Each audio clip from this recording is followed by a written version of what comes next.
On Cryptic Puzzle, we're talking about Elden Ring today. Man, we're really into like just mispronouncing the name of the thing. What This do you mean? seems like it's bad for branding, right? What do you mean? Tell me Cryptic more. cryptic puzzle, you said? Tell me more about what you mean. That's how you say it Okay. I'm legally. my legally. Remember? Yeah, Remember how I remember said I wouldn't you went to start the with a bit like 2 seconds ago? No, I don't think I remember that at all actually. Oh, okay, good. Yeah, because you were talking about your favorite grilled cheese recipe, or rather, your top 5 favorite grilled cheese recipes. Why don't you recap those for us, Tommy? Ladies and gentlemen, today is a podcast episode of Cryptic Puzzle. I think that's how you pronounce it the right way. Probably.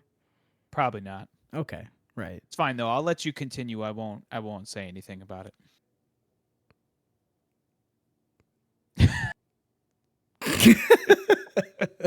We're on one today, everybody. We're here to talk about Elden Ring. Very, very, very, very, very, very popular game. Maybe you've heard of it. Yeah, a hot topic currently because a DLC just came out. Andy hasn't played that though, so we probably won't be talking too much about it. You know, I actually forgot to tell you that like everybody keeps asking me. They're like, "Oh, like what have you been playing lately?" And I'm like, "Oh, Elden Ring." And people are like, "Oh, did you get the DLC?" And I'm like, "No." I've legit said that to like 10 people. It's so funny. Yeah, cuz maybe I should say this first, like I honestly, like when I reopened Elden Ring like a month ago, I was not expecting to just like really like it and just continue playing it for like 100 hours, and I just did. Um, and I was like, what? Yeah. I don't know if I shared that with you, but like for real, I pulled it open because I knew we were going to talk about it, and I was like, cool, I'll play for like maybe an hour or two, and I'll get really mad, and then we'll talk about Elden Ring, and then I just kept playing for like 100 years. Yeah, man. I am very excited to actually get a discussion about like if you think you can pinpoint any specific moments in which that click moment happened, because I know about those for like me just with from software and Souls like games in general. Because I bounced off of games like this like multiple times before I was like, wait, actually I like this, and now it's like my favorite thing ever, basically. Um, Yeah. Elden Ring is Well, is is like legitimately probably my favorite game, and it's gonna take an incredible amount to dethrone this just because of like the absurdity of what it is and what it accomplishes. yeah. Yeah, Yeah. Well, I'll say there are 3 things about the click moment. A, I don't ever feel like I had it. I'm just going to say that like right now. that's so I don't ever interesting. I don't ever feel like, "Oh, I get how the combat works now." I kind of then this is why I texted you every time I beat like a big boss first try, not because I felt accomplished, but because I felt confused because I was like, "But I didn't feel like I learned how to do it." But there are a couple things that Christ. Oh, My God. did the kitten do a funny thing in the Is room my that I? wife Oh, is my wife good? no, no. Are you good? I hope she's good. It's live on the internet, baby. Well, she told me she was gonna be downstairs doing some work, but like it sounded like she dropped 2 anvils. Oh dear. Like like I might go check on her to see She's if she's playing hurt. Elden Ring for real. That was her trying to do a role. I think she dropped something. Hey honey. Welcome to real life live internet, everybody. Yeah, as it turns out, sometimes things happen when you go live, you know? I hope everything's okay. Otherwise, I'm legit gonna go check on my wife real quick. okay. Here, I'll be I'll right back. I'll keep the audience busy for just a Wait. moment. Oh, Oh, she oh, texted me. She said oh, I gave up. Okay, but she's not hurt, oh, okay. Great. I presume. All I right, don't think she sorry. would have texted you anything other than help if she was hurt, I hope. So my wife's putting up drywall. Ah, okay. I see. I understand. And we have a drywall lift, but I won't get into all that right now. We'll talk but about that. That's a different kind of struggle than the one that we're going to talk about today, I guess. Jesus. Okay. All right. So, okay, I feel like there's really like I feel like there's really like a couple things I feel like I understand better than I did before. And number one is just that poise is just cheating. Like I didn't realize that I should just, oh hey, it improves poise. I should equip it, and now I can beat everything. Like that's kind of one of the things that I sort of have He understood better. turtled. Huh? He did the turtle. Yeah, I mean, I just focused like more on poise and realized that it was important. But like, I also think I think I have a better understanding in general of like when you're gonna like when you are gonna break an enemy's poise, if that's the right term for it. Okay, so when you say poise, do you mean increasing yours to make your poise very high? Yeah. Okay, and also simultaneously trying to stagger enemies. Yeah. Well, like Okay. I feel Full like I on big know. boy bully build.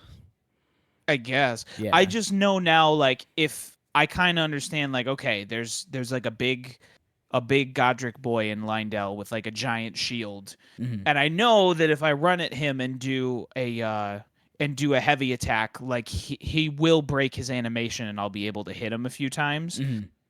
Where like I feel like my first time through, I just didn't have a good handle on like, well, I'm gonna hit this enemy, and I don't know if I'm gonna actually break their animation or if they're just gonna continue to hit me. Um, and I don't think there's like a conscious like, but I realized halfway through playing like, oh, I have a better subconscious understanding of like when I'm gonna break enemies and not. Um, but I think that's really it. Like I don't. Oh, and part three of this is I do think I just ended up cheating by getting the grave scythe, and I was like, I think that's half the reason. Is I think I just broke the game by getting a weapon that's way too broken and makes the whole game easy. Yeah, here's the thing. I guess we can get right into my one little fact. What I didn't realize on the grave scythe is something that many people will farm for and not get for a while Oh. because it's only a 2% drop. So you Oh. got insanely lucky, like really hilariously lucky that you got that Yeah. very early on. Also, there's another thing about the gravesite that I don't know if you know because it doesn't just state it to you. I don't think. Um, it so if an enemy's blocking and they have 100% physical damage negation shield, where normally they would take no damage, the gravesite just bypasses 40% of that, just straight up. Just Oh. straight up. Yeah. So you literally just go through enemies' guards with that as well. Yeah. Well, so I'll say a couple Yeah, it's things a really about good that. weapon. Just Anyway, we'll talk more about how the combat system and all that stuff works a bit later so that what I said makes a little more sense. But yeah. yeah. Well, I did hit a point recently where I was like, well, I feel like I should try out a couple other weapons, A for fun, but B just to see if like am I the only is the only reason I like this game more now because I got a cheater weapon, or am I capable of playing with another weapon? So I actually played with a great axe for a while as well, which I found to be like a remarkably similar weapon and like a little better in some ways, but like I was like, okay, I can play the game with other weapons, but the grave scythe is it's a dope weapon. It's awesome. Yeah, it's objectively very good. It's like top of its class for a weapon type. So yeah, it's very good. Yeah. Very, very, very, very good. Anyway, I yeah. Go ahead. yeah. Anyway, go ahead. Yeah, I did like I said though, I did try out a couple others. I was having fun playing with them, but like I get a little frustrated with the respecking and the stuff to try weapons, which I'm sure we can get into a little bit later. But to really answer your question top level, like no, I don't feel like I really had a click moment. I think I understand the combat in the game a little bit more in general. Um and I think I also too understand that like I don't know, in my opinion, this game is not about being good at combat because like it's like being successful often is like situational more than it is skill based, at least for me. Like, think about it. Like, when are enemies going to destroy you? It's when they're going to ambush you or surprise you, or they're going to get like a running jump attack that you didn't see coming, or whatever type of. So like, I feel like I'm a lot better, not because I'm better at like anticipating what enemies are going to do as much, but going like, oh well, because I understand the level layout, it's better to like run and beef this enemy first before I take out these enemies or whatever. Do you know what I'm saying? Kinda. Hmm. Like, Let's let's I let's save some of the depth of that for a little bit later because I think we're uh no one if someone's never played one of these Souls games before, we sound like crazy people right now, you know? Which yeah, is pretty don't, funny. if they haven't, don't play this game. Um um anyway, so I guess for some amount of context for when we say Andy's last time is Andy did a an almost complete playthrough of Elden Ring. You played for like your first playthrough like genuinely like about 100 hours, correct? yeah. Yeah, Yeah. something like that. But he didn't finish the game, and the whole time he would text me and be like, "Oh, I found this cool thing, and I did this thing, and I went to this place, and the whole experience was amazing, except for the bosses. I hate the bosses. I think I hate this game maybe because like the boss. I think, and Yeah. you would just text me that like pretty much like twice a day for a while, um, Yeah. And and oh, go ahead. I think part of that is, and not to spoil too much, but like the end of this game just becomes just bosses. So I think that's part of the reason I like left walking away from this game feeling like I hated it, is because they load the back end of this game with boss after boss after boss. They do, yeah. Yes. Um, but yeah, I had a very like mixed feeling about the game after playing it for like 100 hours, and like you and I would joke because we would always talk about Elden Ring, and I'd be like, yeah, I just think I hate it. Like, and you'd be like, but how is that possible? You played it for 100 hours, and I'd be like, I know, right? Yeah, exactly. Like I don't think you can willingly turn on a machine and engage with something for that many hours if you hated it, you know. So, Yeah, yeah. at least not a single player game. It'd be different if it was like I'm doing this with friends because it's Yeah. a social thing, but this is a you not only did you play this single player game that does technically have some online and multiplayer components, but you have been playing the whole thing completely offline, which I can't wait to get into a little bit later about I just I don't know fully how to describe the difference in the experience, but I'm gonna try my hardest. So yeah, Yeah. Elden Ring is the latest from software Souls-like game. They have since released Armored Core 6 as well, which is a very different thing. That's a robot game, which this is clearly not. But this is the follow up to the Dark Souls series, effectively, not in actual storyline or anything, but just following along the lines of the high fantasy, difficult, cryptic, confusing, odd RPG games that they have made since 2009 with the original Demon Souls on the PS3. It's been 15 Yeah. years since they started making games like this. That's crazy, you know? Yeah. And I think in a lot of ways it like makes sense that this is kind of the culmination of like all of the Dark Souls games. And in some ways like it maybe conflicts with that formula, I guess in some people's eyes. But I think maybe that's the thing I wish I knew a little bit starting this game, cuz I did play this game when it came out, and like there were lots of rave reviews and I wanted to see what it was about and stuff, but like I wish somebody had just stopped and said like, "Hey, by the way, this is just Dark Souls." Like, I think I spent a lot of this game being like, "Well, it's like a continuation of Dark Souls, but it's going to feel different in these other ways." But like it is just straight up Dark Souls, which is fine, but like I feel like whoever you are, if you're thinking about playing this game, you should know that. Do you agree with that? Um, I do in some ways, because I do think that the open world element is something that is unique to it, and I think it is the reason that you continued to play this game over having previously also played a little bit of Dark Souls 1 and Dark Souls 3, correct? Yeah. Yeah. Yeah. So, and you just didn't really have a whole lot of interest in continuing those.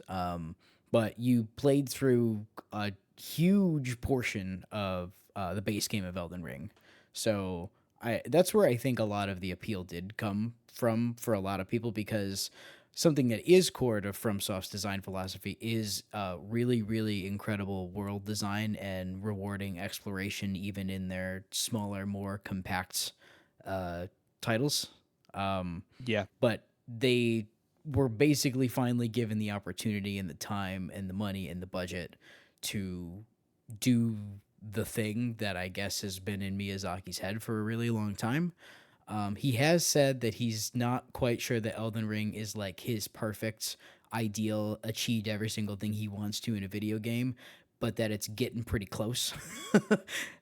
So I think there's a lot to be said for that as well, where it just seems that every single game is trying to get closer and closer to this same idea, which is why they all feel very much like an older video game sequel kind of thing, all next to each other. You know, you play Ratchet and Clank 1, then you pick up Ratchet and Clank 2.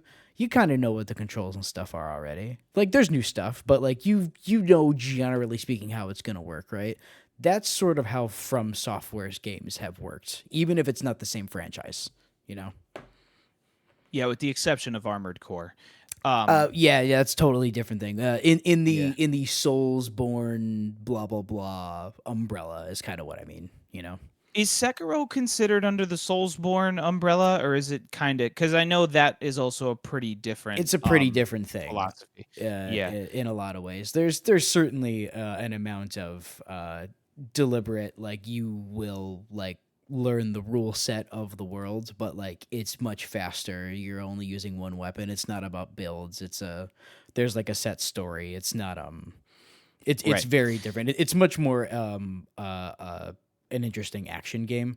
And actually, full disclosure, I've never finished Sekiro. I bounced off that game a few times, not because I didn't like it, because I really liked the combat, but I kept trying to play it like it was a Souls game, which is a mistake because that's a bad way to play that game. Like Yeah. objectively unfun way to play that game. Don't do that. You got to play Yeah. by Sekiro's rules.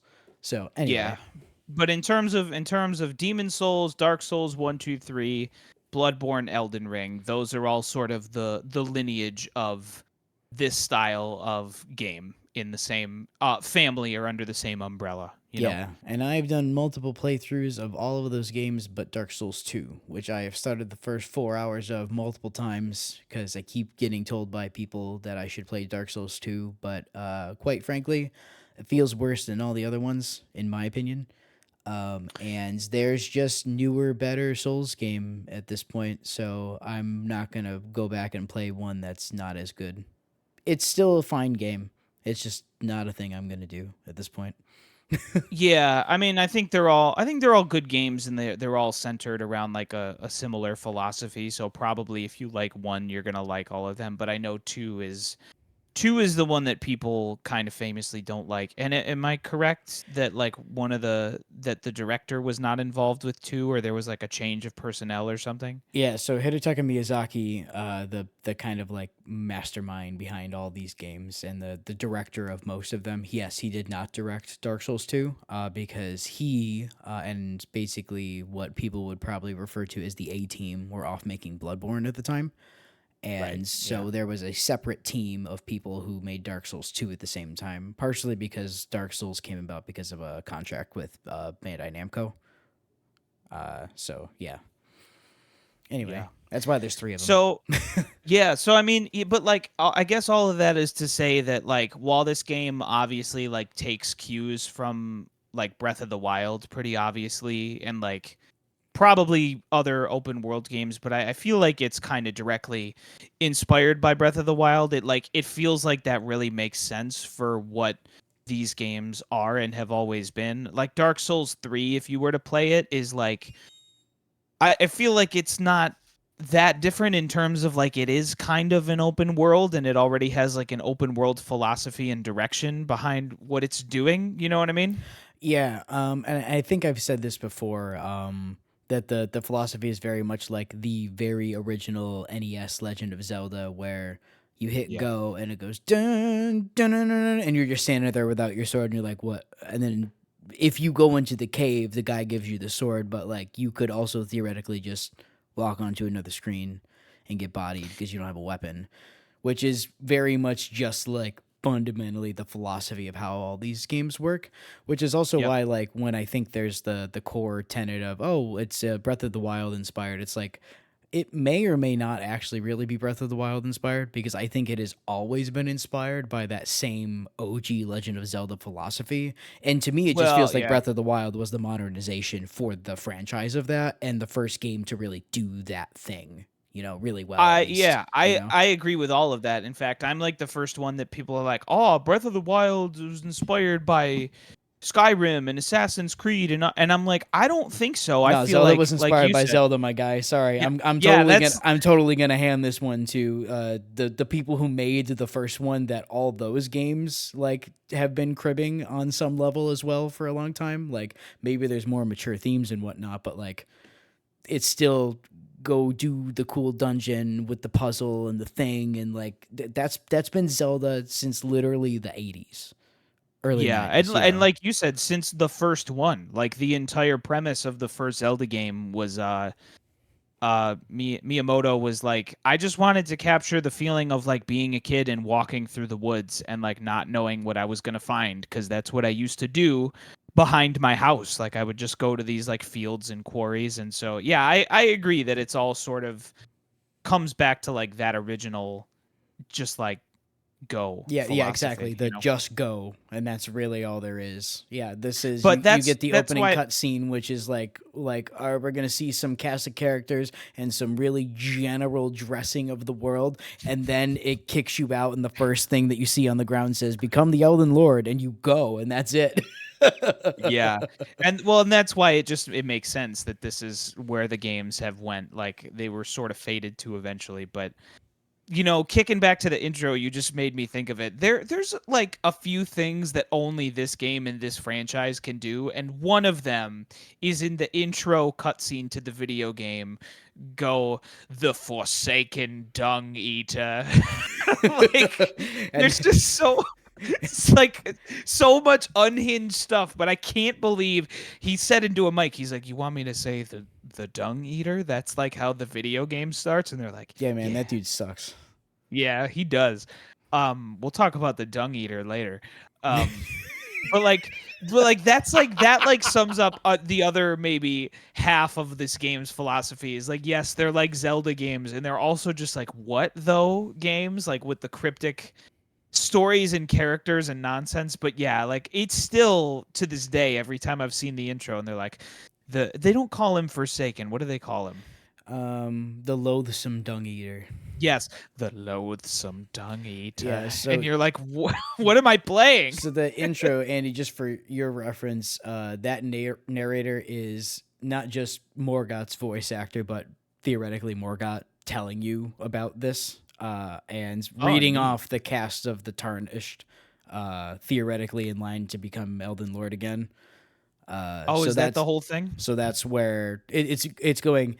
These are all the people you talk to get the different endings. It's basically all of them except for a couple. So Nice. yeah, and then it goes in, Um, and Sir Gideon Ofnir, the all-knowing.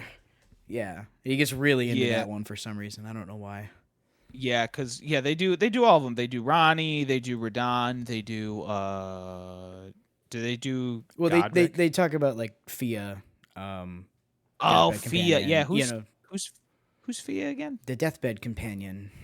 Yeah, where is she in the world? She's in the round table hold. A lot of the people that they talk about in here are in the round table hold. Which one's Fia? The lady who says, "Hey, you want a hug?" Oh, that's right. And the That's curse that you right. might leave in your inventory for the entire game and not know about it if you don't pay Oh, it's a attention. curse? Well, you can use it and it'll temporarily boost your poise with a little bit of an FP cost. But as long as it's in for your inventory, it gives you a 5% health debuff. Are you for real? You know what the best part is? You probably did 2 entire playthroughs and Yeah, never looked at the thing she gave you. I looked at it. I looked at it this time, and Here's the best part about it is it tells you all of those things. it tells you in that the it. description. Yes, it tells you. Well, only if you use it, though, right? It Nope. gives you a debuff just by holding it. Yes, you get the 5% debuff by it being in your inventory. So It you doesn't say that. okay. I'm looking it up. You also Via's- get a special one that you can't get another one of if you do the whole quest. It's just a one-time consumable and that's it. It's very not good. It can increase. It can increase poise called the Balachin's Blessing at the cost of a debuff that slightly decreases your maximum HP. Mm-hmm.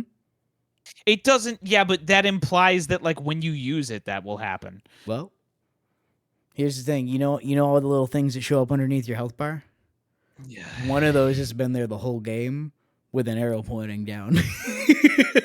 Well, you know what's funny is like I didn't even the second time I was like, yeah, there's a chick in there. Like I feel like what she did was totally useless, but like I should go talk to her anyway just to remember what it was. And I was like, oh yeah, she wants to hug me. And I was like, do I get an item or something? And I did it just to be like, yeah, I should do it. And here we are. Fia has an entire quest line that culminates in a unique boss and leads you to one of the endings. How do you get it? There's a lot. It's actually very complicated. What is step 1 that I clearly missed beyond just letting her hug you? Did you? Well, no, you can let her hug you. You actually have to do that. It's just that's the particular thing that's going to happen every time you hug her. You just need to know. Yeah, but I'm saying what's the next step? She hugs you, and then what do you do next? She eventually kills another NPC in the round table hold. Did you ever see that happen? Maybe. And there's like a whole cutscene about it. Well, not cutscene. Like you walk into it happening and you can't do anything, and she like looks you in the eye and tells you like why she did it, and then vanishes, and then you go find her. So. Yeah. Well, yeah, man. Wow. Here's the thing. In no way would I ever expect you to know how to do all the NPC quest lines without looking up most of them because they're very obtuse. They have always been obtuse in all of these games. And that's where the anger from me is going to come soon. You know what's really, here's the thing. I don't necessarily agree with the design philosophy, but I do think it is very they're going for the I guess if you just never bumped into that guy, he'd just move on with his life one day, Well, okay, and I'll say maybe we should just talk about the quest design, like if people don't know, which I think, as far as I know, is pretty similar. In fact, these quests are probably less obtuse than the rest of the FromSoft games, correct? Or not really? Some of them, yeah. A lot of them, they are. There's some stuff some of them are where pretty straightforward. Yeah, some of them are pretty straightforward. There's a couple points where a character will literally mark a thing on the map and say, "Go there." Which that's like crazy for what these games normally are. But I guess just like starting even high level, when we say quest, what we really mean is just like kind of things and events that will happen and will eventually lead to you probably getting an item or something that may lead to an ending or interactions with particular NPCs and characters, because the ultimate goal of this game is to get to the Erd Tree and become the Elden Lord. And there is a handful of things that you absolutely need to do in order to make that happen. The game will actually point you towards, I think, a little bit more than you actually need to do in order to get there if you just follow the way the graces point you. Because there's another thing. If you just wanted to get to the end of the game, all of the bonfire equivalents in this game, the Sites of Grace, as they're called now, they will shine both physically, like if you're looking at them in a direction normally, like the critical ones, then will point you to the next critical one. And if you open your map, you will also see that same, like, go this way arrow, basically. You can just do that if you're not interested in doing the rest. But, like, you're missing out on, like, like 80% of the content, probably more, because almost all of this game is optional. Almost the Yeah. entire thing is completely optional. Very Yeah, much in you the vein of Breath of the Wild. It's not the same as run at Ganon and try and beat him with the, tree branch, but it's one shade different than that, basically. Yeah, in fact, I would say like, and this isn't like a knock against the game, but I feel like this is almost like the most linear version of an open world in like every way, if that makes sense at all. I don't think it does because Like, I don't know what's linear about it other than it theoretically just saying if you want to get forward progress in the story and make the credits roll, go in this direction. That's really all it's doing. well, maybe that's not even what I'm talking about. Maybe we can investigate what I mean and come up with a better word for it. I mean, Hmm. like the and like this is like a crude way of putting it because it's not accurate, but it almost feels like, in a sense, the open world is like, it almost feels like a hub world, and all of the places you go to are linear. Like, you find like a dungeon, Hmm. which is like a little linear dungeon, or even like take something as like more like the Siofra, the aqueducts or whatever. Like, you find those, and there's sort of these like self-contained, like, you can work your way from point A to point B however you want, but like, I don't want to say they're like a hallway, but do you know what I'm saying? Like, they're almost like levels in terms of like, you appear in a place and you kind of work your way to the end of the place, and so much of the game like works like that. You know what I mean? I don't really know that I do actually. Like I think within the dungeons, I guess I kind of know what you mean because so another aspect of this open world, it's something that the term that FromSoft uses for the larger ones are legacy dungeons, which they would call basically like, hey, this would pretty much be like a a whole dungeon area with all of its bonfires and blah blah blah within it in Dark Souls. You can't get on your horse. You come in here, you go in, there's a whole bunch of stuff. It's going to loop back on itself with shortcuts, the same classic way that Dark Souls levels design have always worked. Um, but you get there rather than just like, oh, I just progressed forward and I went down this corridor and now I went from the ice place to the lava place. I mean, actually, I should take that back. The Dark Souls generally is extremely good about not doing things like that, but you know what I mean. Yeah. It's less like I am discreetly walking through the threshold into a new area now. Yeah, I mean, like, I don't know. Think about like the Carrion Manor. Like, can't you picture the path from the beginning to the Carrion Manor to the end so clearly in your brain? And like, there's secrets and things to find, but I feel like so much of this game is just like really well designed levels, almost. You know? Yeah, but to me, I guess the way that I think about that, that's really just a testament to the open world design. I guess, Yeah. like they do the go up to this point, see 12 other points from that point, and go, oh, okay, I'm gonna go over there, kind of thing. And I think that to me is like sort of what you're talking about because you're just constantly like driven in a direction, even just through curiosity alone. Yeah, well, I guess that, in like the sense that like there are a lot of places you can go, but you can't take a direct beeline to everything that you see in this game. Um like, just in the way that like in Breath of the Wild you literally can. Like, if you can see it, you can go over to it and touch it and climb up to it. But in this game, there are a lot of places you can go, but like, you might get teleported to a place, or you might have to go through a specific cave to get to a place. And like, I feel like that's almost the brilliance of this game, that it sort of uses like verticality to like lock you out of areas, and you have to like get to those areas, you know what I mean, as opposed to, you can see it, you can go to it. Yes, and that's also kind of been core to their level design in the past. They've always used Right. that kind of verticality, and it's very different now that there is you have Torrent, who is the world's best mount in a video game, like ever. It's like not even close. He's a You know good what's really boy. funny is on screen right now. Melina is giving this dude the Spectral Steed whistle to run around on Torrent.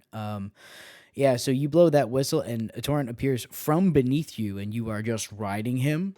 You get iframes as that animation happens as well to help you with that. Not that many. Not that many, but enough where if you were to have like a weird, unfortunate projectile come towards you that would otherwise knock you out of the animation, it'll assist you there. But It's a little more forgiving, yeah. yeah. But Torrent can double jump, and in this game, you can actually jump. There is a dedicated jump button, whereas the jumps, I'm just going to use that term really loosely because I don't even think they should have called them that. In the previous games, you would theoretically move forward, and you would not be able to lose vertical height. I think is basically how it worked over But you very wouldn't short gain any. distances, but you would not gain any vertical height like at all. So it was like you got like a very brief, like 1 second reprieve of like if there was a tiny little gap that you would walk over and fall through, you could get over one of those, and that's pretty much it. So but now Yeah, there is an actual functional for real jump. And it also is functional in combat because there are jump attacks that you can use. The jump also has iframes associated with it as well, which makes it its own specific dodge option in combat. And it's actually a really big deal. It changes a lot about the way that fights play out in Elden Ring compared to the old games. So yes. And also the jump could use some work, or at least a lot of the platforming sections can. oh yeah, yeah. they're not they're Souls they're not platforming. terrible. Souls platforming is a contentious thing in general. Yeah, they're usually not terrible. There's a couple. There's usually like one really bad one per game. Like Yeah. one that makes you go, "Oh my god, why did they even just Yep. anything other than this?"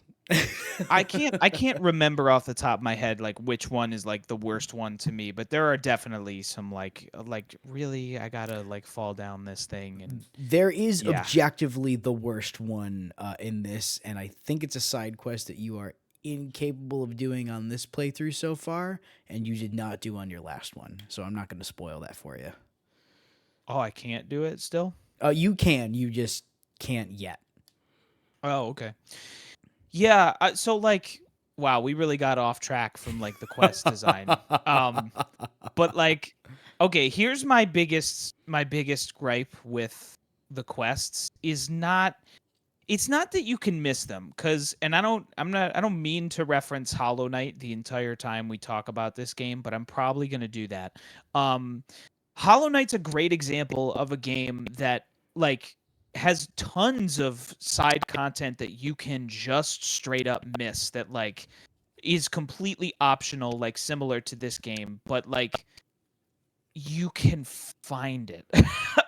Like I played Hollow Knight without a walkthrough and I did everything. Like I found all of the secret areas and I even got all of the stuff to get the special super secret like good ending and all this stuff, and I just found it. Like there was no guide, there was no like if you were curious about the world you could probably stumble upon it. And I feel like these games it's like, well, if I didn't look that up I would never find it, and therefore they removed the fun part. Like, because I don't know, and maybe I'm different than everybody else, but when I have to look up a guide of how to do something in a video game, the fun level goes to zero. I go immediately like, well, I'm not having fun anymore because I'm not playing a video game. I'm following instructions, and like that's my gripe. My gripe is not that you just completely miss content, because I think that's like way more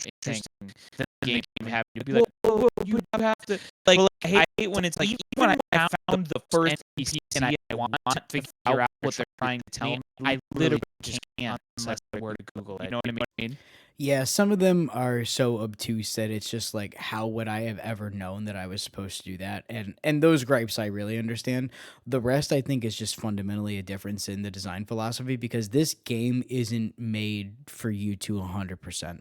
None of these games Oh, ever of were. course. Yeah, these Of games course. are I made agree. for you to go and poke around and find whatever you find. You can play like most of these games and basically not have any idea what happened in the world or why you were there while the credits are rolling. Here's The a good game has example. yeah, it really doesn't. It's not interested in giving you literally any of that unless you want it. So just while it's on screen, this is a good example. I have never seen Rena in this location, not once. I know that she appears there sometimes and whatever. Um and that's fine. I actually like that it's like there are different things that can happen. I just don't like that the only way for me to complete it is not fun anymore for me, cuz if the only way for me to complete it is to look it up, then they haven't built a fun way into the game for me to have fun with that content. Do you know what does this make sense what I'm saying? Kinda, yeah. And this is where I just like it's just what their chosen presentation is, and they've kind of Yeah. stuck to it for a long time. It's clearly like their intent is the way that they do it, and they don't plan on changing it because people have been like, "Why is it this way?" And then they're just like, "Okay, well, I made another game and I did the same thing again. I made a DLC and Yeah. I just I I just did it don't more in think the it's DLC too." yeah, I just don't think it's fun. And maybe that's just me, but like my brain goes straight to like I'm not having fun anymore when I have to look something up, like It's interesting to me because I've said in the past, and I don't know if it's necessarily the best analogy exactly, but to me, Elden Ring is the game that people told me that Skyrim was like a decade ago, more than a decade ago now. In that when I go to a place, I will actually find like content I was intended to engage with for like they put stuff there with the intention of me finding it, not just oh I wandered for a long time and I found another cave with joggers that seemed procedurally generated even though it wasn't because of how uninteresting it is. I'm not really a big fan of Bethesda games. But but in Elden Ring to me is well, what if all that stuff actually was like interesting and not to say that everything that you find is going to be good or for your build. A lot of people have gripes that they're like, why isn't literally all of the gear useful? I'm like, oh, this is not how that's not how the game works because to me Elden Ring is the Legend of Zelda OG but with like just a general D&D sprinkling on top of it. It is yeah. I'm going to pick this thing and I have a build in mind that I'm going to lean into, and the way that all the weapons and gear work does really facilitate that you should lean into a specific type of build because you can make a character who's bad at everything if you're just like, oh, I'm just going to try a little bit of all of it. It's like, okay, well, that's good luck. It's not going to be good.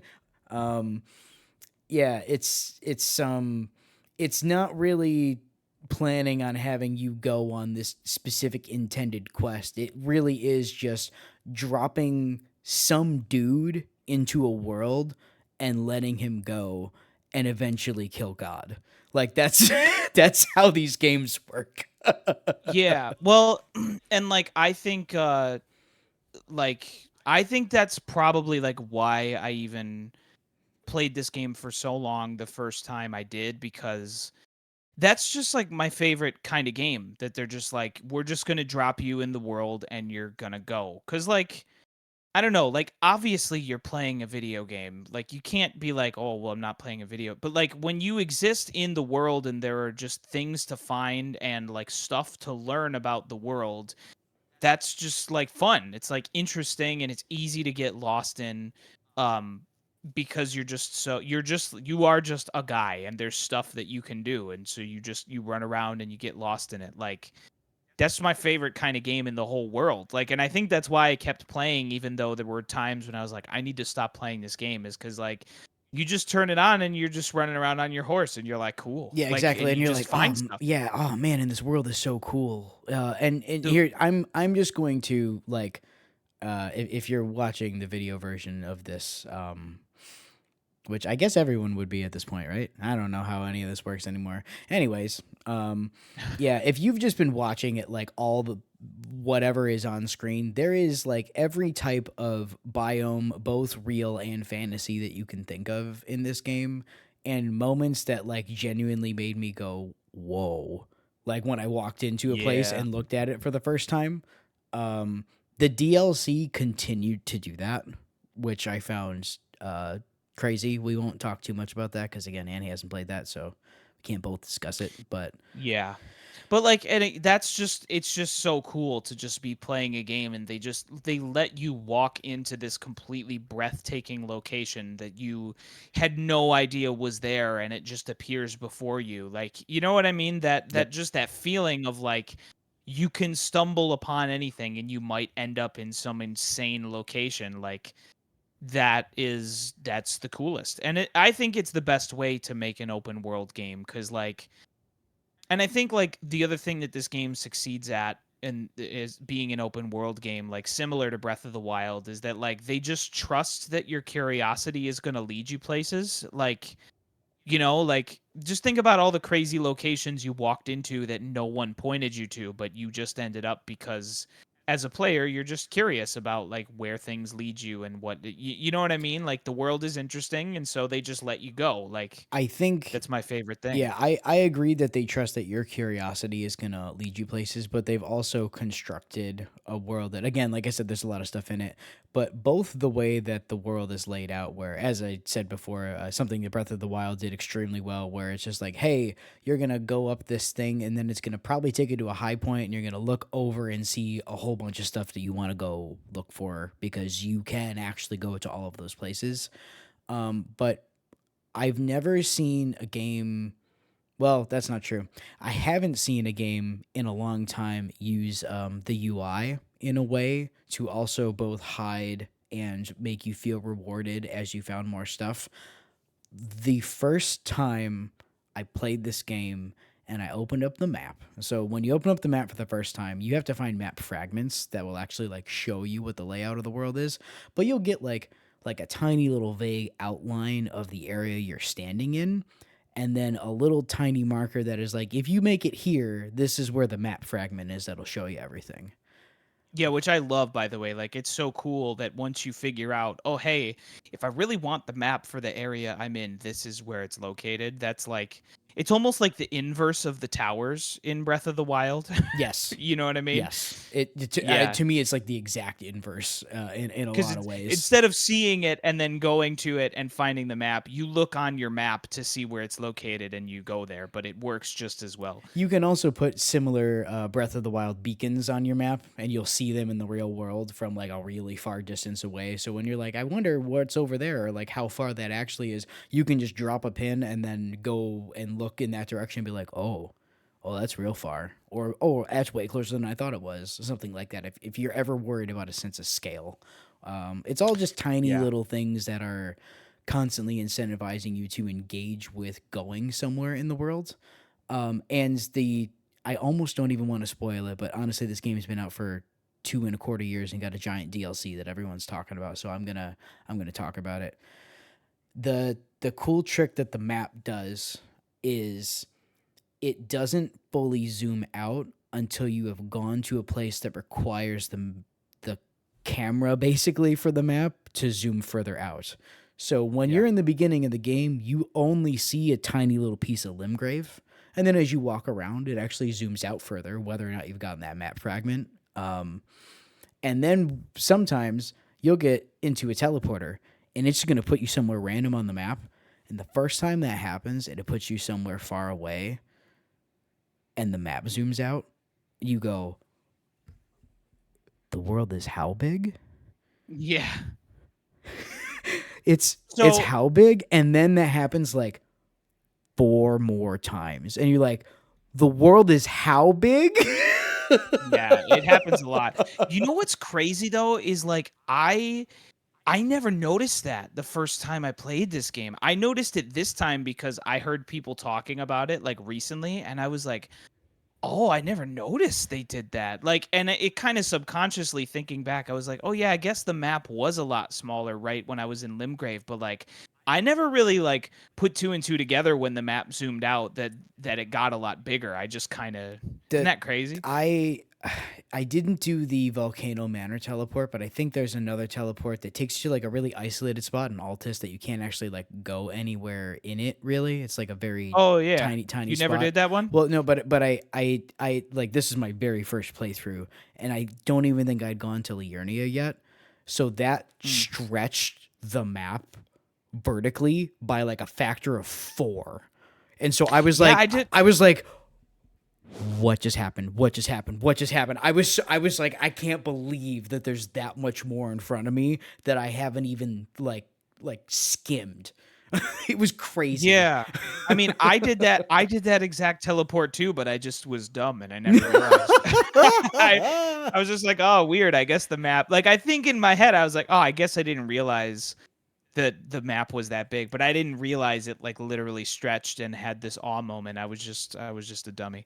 Um Oh yeah, no, but I literally had one of those like I got to put the controller down for a second because I was like, ooh, I've been hearing this yeah. game is big, but like no one's been able to convey how big without me seeing this and experiencing it.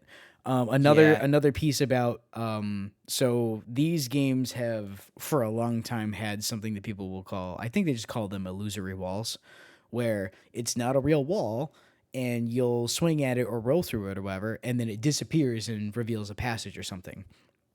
I went through so many dungeons through Limgrave and Caelid, like the early areas, swinging at so many walls and never finding an illusory wall.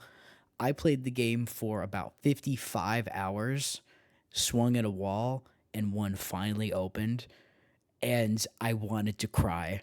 I was like, oh no, they could be anywhere. Yeah. Yeah, there's a lot of them. Um Yeah, I don't think there's as many as in previous games, and Yeah, I think they're it's more in optional locations and stuff like that. a lot of the time. So here's the other part, and this is actually I'm gonna bring in the you playing offline thing. So it looks like also our footage here. I don't see messages and bloodstains and stuff on the ground.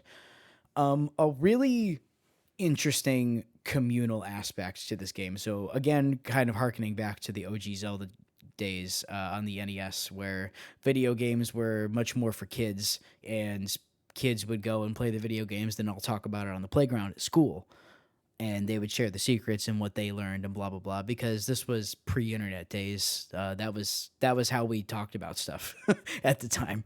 We're currently doing an internet podcast streaming live to whoever, but I just simply could not do that back in the day. So the way of facilitating something kind of similar with just total strangers is the messaging system, where you can put together, not, you can't type stuff out, but it's like pre-canned strings of stuff and templates of like how you can structure words. So it'll be like blank, comma, therefore blank, and you can fill in the blanks with things.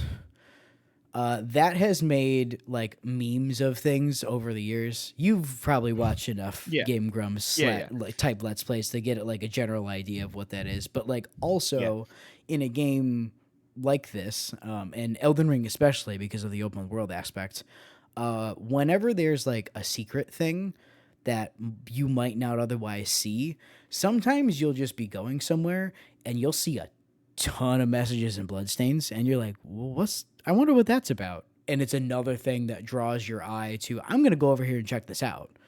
And Yeah. even if you don't read any of it, it's still some kind of like, oh, maybe I should go over here and like look for something sort of thing. Maybe there's even more than I thought was here. And you've been Well, playing the game like basically as blind as possible, which I oh yeah. one respect, but also like to me it's so strange because I've always played these games on PC, and so I've never like not had the online experience with them. Yeah, well, I got a lot of feelings about them. I think number one, the thing that's genius that I didn't realize until like a long time later is that you're incentivized to put down good messages because if someone appraises one, you get a heal off. That And too. so Yep. I've heard people be like, I'm in a boss fight and I get a random heal because I put down a good message. So like I had almost written them off a little bit as like a dumb thing that's going to clog up your game. But when I learned that there's a good incentive for people to put good messages and communicate positively, I was like, oh, well, and with that in consideration, people probably do leave good messages because there's a good reward for it. I mean, here's the thing. Um, There's lots of trolls and like the get good types and blah blah blah. People who are trying to sure. spoil others' experience. But for the most part, those messages are like genuinely there because people are trying to help other people because they want to, because it's like, hey, I found this cool thing. I think you should also find this cool thing. Is kind of fundamentally baked into the way that everything works, and just kind of the strange, I don't know how to describe the community of From Software fans, because I think there's a lot of loud get good type dummies, and also like an enormous number of people who play the game exactly the way that Miyazaki wants the game to be played. And that he goes, hey, I put it in the game. If it's there, have fun. Just use it. Yeah. Just do it. I Yeah, don't care. well, yeah, I think the messages themselves are like a really genius way to, because like yes, the games are like Cryptic, which like at some points is like obviously annoying, but like I think the cryptic nature of it in general is like all right, we're in our 30s, okay? So we remember playing Link's Awakening, and like when I played Link's Awakening at age 10, I like literally I didn't know what was even possible to happen. So like Mm-hmm. everything felt like magic because it was like I don't even know what's in the realm of possibility.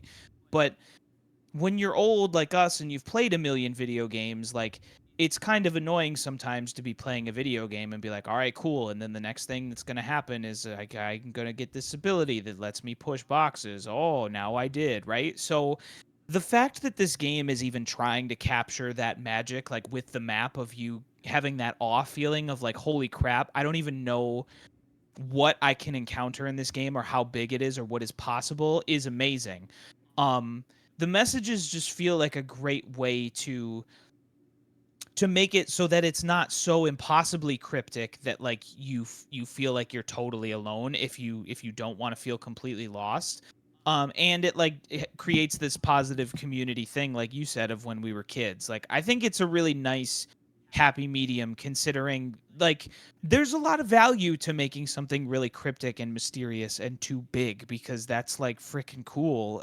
And a lot of games aren't like that, you know? And I think I've said this to you many times, and I don't know if I've said it on previous episodes of the podcast. I probably have. Is that we've talked kind of a lot about the game, and at no point have we talked about it being like hard.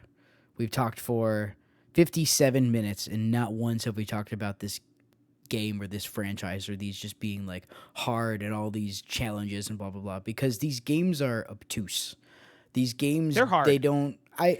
These They these games are hard. Let's back up a little.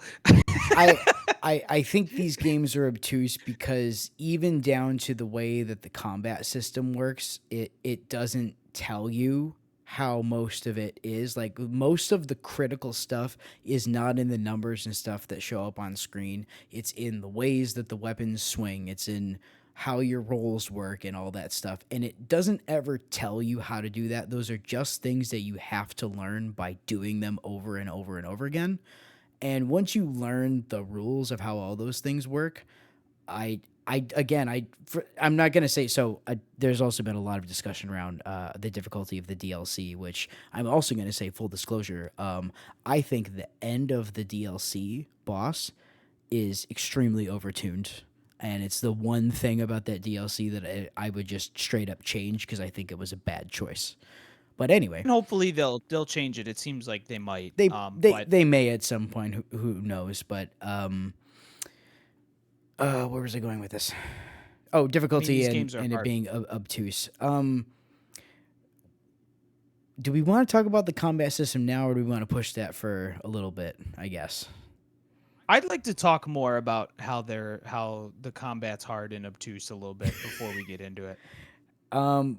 Because okay, here's my thing, and I'll do my difficulty spiel now. Mhm. Cuz I think in any other FromSoft game before this one, I would be like yeah, bro, Dark Souls 3 is hard and that's fine. Like they shouldn't have to change it or update it or put in difficulty options because the game is meant to be hard and you know it's meant to be hard and they're allowed to make whatever game they want. And to be clear, I do kind of still feel like they can make whatever game they want, like whatever. Mm-hmm. But you know, I think with this game in particular being more about the open world and the discovery and the possibilities, it personally makes me sad that there are like a lot of people who this experience is completely inaccessible to them. Like they're not going to get to play this game or feel the joy of it because it's too hard for them. And I also think if you just put in like some damage sliders, like let's take Stacy for example. Mm-hmm. I love Stacy. She doesn't play a lot of video games. She doesn't have the dexterity for difficult games. But let's say like the Elden Ring designers, like what they want is they want a difficult experience for the player. Fine. I think you could make this game 10 notches easier and Stacy would still have the adrenaline pumping, sweat coming down her back, stressed out experience that the developer wants people to have with some tweaking. And that's I think in this game in particular with there's so much to experience that just isn't about bosses and gameplay and swinging swords. It kind of does make me sad that there isn't more in there. And yes, I know there's spells and you know, you can change builds and play different ways and that's true, but like I don't think those ways to play are as fun. So like I don't know. Yeah, you know That what? that's my thing. Let's talk about the options before we actually get into like the more specifics of the combat, because I think the, and this is kind of along the, we've talked about accessibility before and how friendly reminder, accessibility is not just like disability related things. It is how many people can play your game in basically any circumstance. And yes, obviously we put things for people with disabilities who may not be able to do more complex button inputs, or like they need to do a hold for repeated input because they can't mash because of, you know, some sort of motor function impairing, whatever, you know, all those things are great. But Yeah. difficulty options are also considered some form of accessibility, because the easier a game is, theoretically, the more people can play it. But difficulty options also change the way in which a person engages with the game and can impact their level of fun, right? And I think that's where the argument gets weird with these games, because when, for me, I'm all in on specifically the way that they do it. And the reason why is that I think it's all extremely cohesive with every other aspect of their game design philosophy, in that there is about 100 billion things that exist in this game, even if you aren't like a parry god or really good at dodging things or blah blah blah. You can find extremely heavy gear and turtle up with a great shield and a spear and poke your way to the end of the game. You've been able to do that since Dark Souls 1, you know? If True, but that's, I don't even think I think there are people that wouldn't even get that far, like, and it would be too hard for them. You know what I mean? that might be true, but I guess like there's also a difference between that person. That person's not necessarily looking for, I want this challenging dance of combat, which is why they're okay with going into a boss battle like that, because that's not the experience they're looking for, right?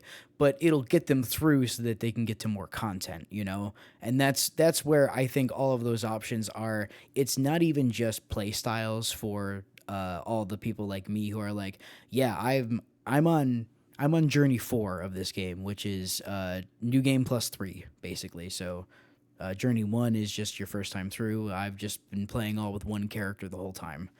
I have, across those multiple playthroughs and within those multiple playthroughs, done different builds and changed my stats and everything. Now my character, because I'm so far into it, and I have like, I checked earlier.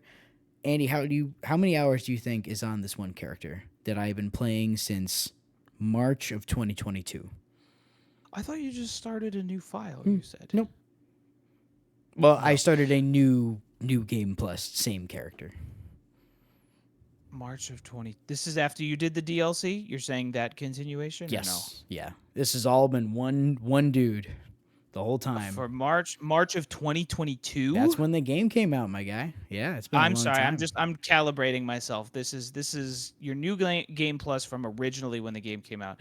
I'm gonna say at least 300 hours. Andy, what if I told you that that number is less than 50% of what the real number is? Come on, dude. Jesus. Not all of the hours are true, but I checked earlier because, like, I definitely, like, Because sometimes it's just on. yeah, exactly. Yeah. Sometimes I've done that. But the clock on that says 770 hours. Yeah, this doesn't surprise me. Yeah, I've played a lot of this game, which is part of why Yeah. I have so many opinions on it.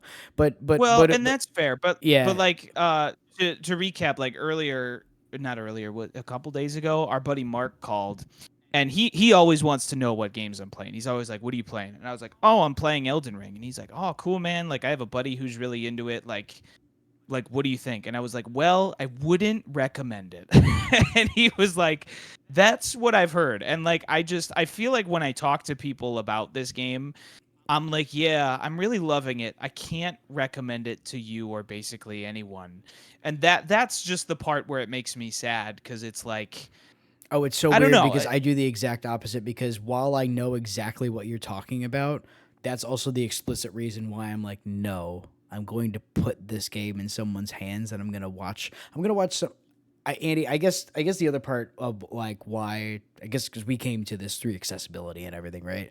The Yeah. reason why I'm so like, yeah, I just don't know. I have watched people in my life who don't play video games go through the tutorial areas in these games successfully. Well, yeah, I mean the tutorial areas aren't that bad, but But I I mean, guess but for I me, mean, I'm thinking Dark Souls 1 tutorial specifically. I mean, you're correct; they're not hard, but for like someone who doesn't play video games, like I mean, like has picked up a controller a handful of times in their entire life is what I'm talking about.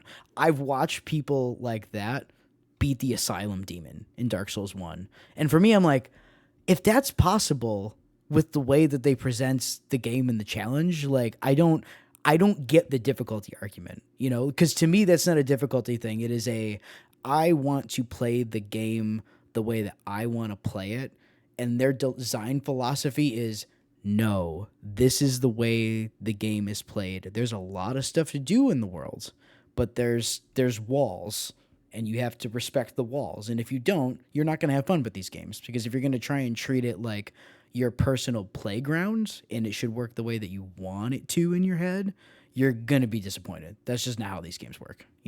well, I guess my thing is I feel like I got to be pretty close to the target audience of what this game is. Like, I play a lot of video games. I'm okay with playing challenging video games. And I think this game's too hard. So if I'm pretty close to the target audience and I've played a lot of hard games in my day and I am like this game's too hard and it frustrates me and like have considered putting it down, I'm like I know if there are people who can't tolerate that level of like you know what I mean? Like I don't feel like I'm the guy who is like, well, but I only play Kirby. Yeah, So, I guess you I know, guess to me it's mostly the thing that would shy people off of this game are the really overzealous fan that like really wants someone to like it and they're like really good at the game and they're like you should play the game and then they like sit them down with the controller in their hand and they're like you should do this and no you should no put no dodge now and no like these games are hey how do you like here's your options how do you want to do it you find the one that you want to do. It's weird to like think about it where people want to play it like a video game with stages almost, if that makes sense.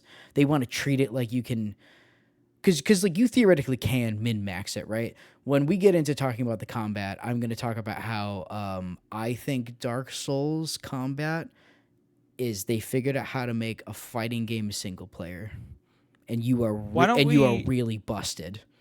Why don't we talk about the combat and how you think Yeah, Dark Souls is they made a, a yeah, single player fighting game? yeah. So, I talked some episodes ago about just generally speaking, like why timing stuff to make you feel the juice and why it feels good and stuff. But it's also like fundamentally mechanically how combat and stuff works. So I guess just to recap, when you're doing pretty much any kind of animation in any game, in an attack animation, when the thing that you're doing that is active is to try and do damage, your animation has some sort of startup where you're getting ready to do whatever it is, somewhere in the middle of the swing where there's both a moving hurt box that's going to hit the guy and it's also active, and then recovery frames after the fact.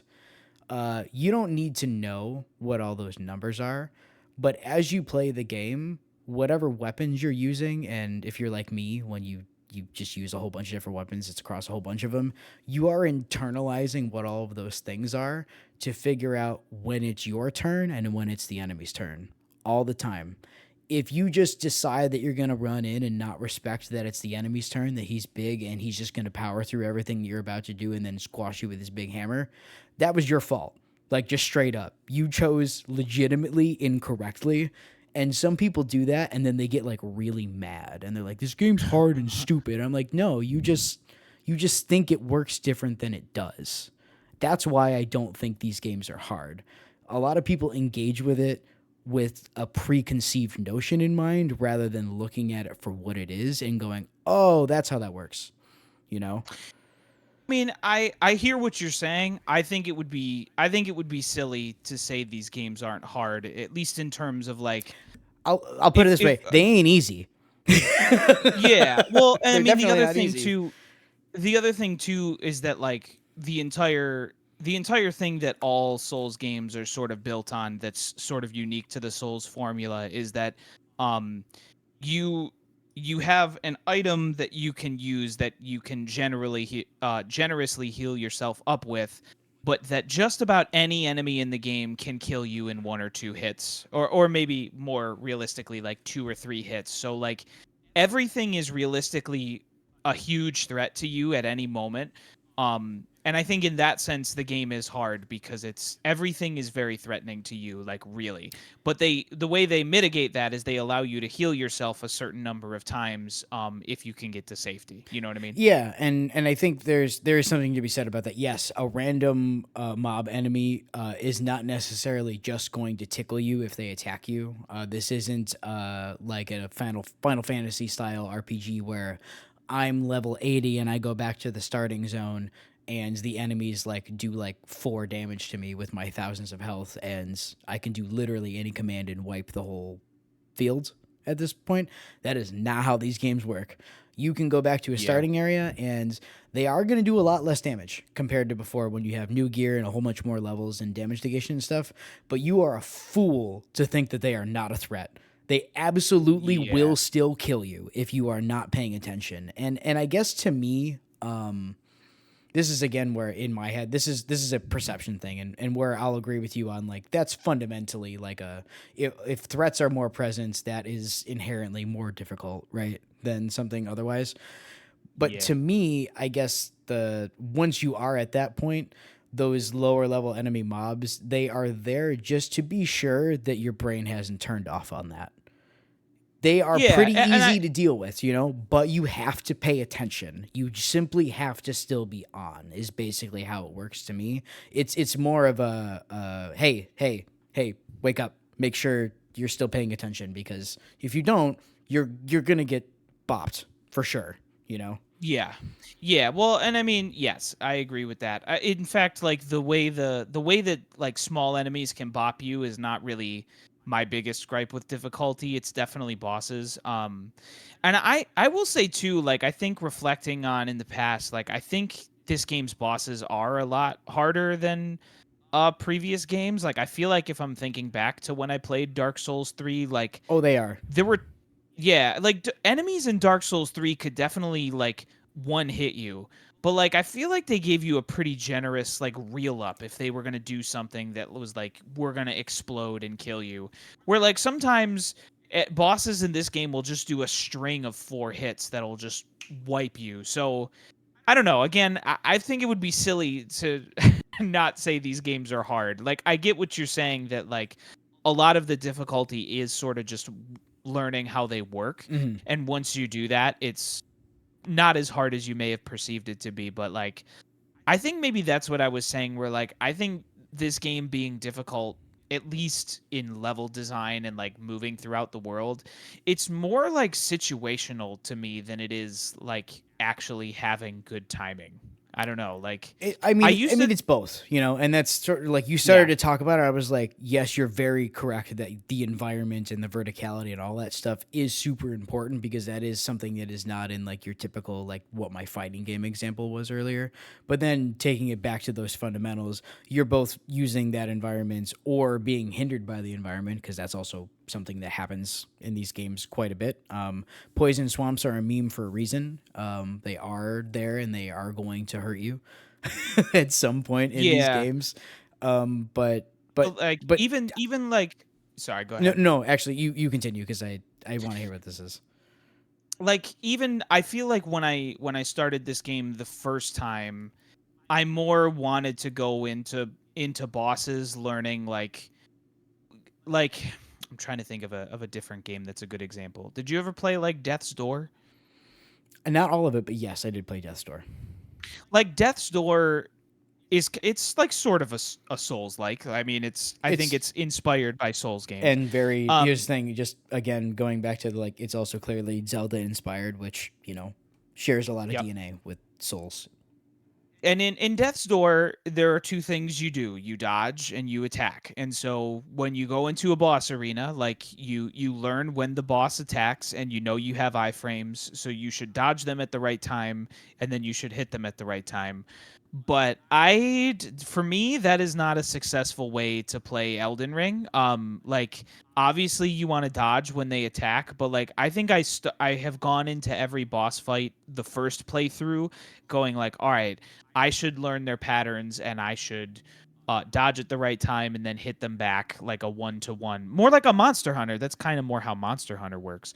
But like this playthrough, I'm just like, nah. If I get really far away, I'm gonna like run at them and do like an R2 heavy, and then I'm gonna roll and I'm gonna get far away from them. So like, it's for me, this playthrough has been less about like dodge and attack and more about just like you got to get like a good running heavy to like and then get a few hits so you can riposte them or whatever. Like it's just more complicated, I think, than I had thought it was in a sense. Yeah, exactly. And when people say, you know, you can just do the dodge and counter, part of like when you were saying, you know, sometimes bosses will just do like this multi-hit like delay combo thing.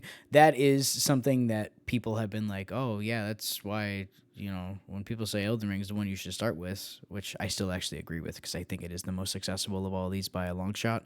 But yeah, like those types of bosses, the reason they put them in there like I said, this is a type of game that has been going on since 2009. At a certain point, they're just fundamentally going to get more complex.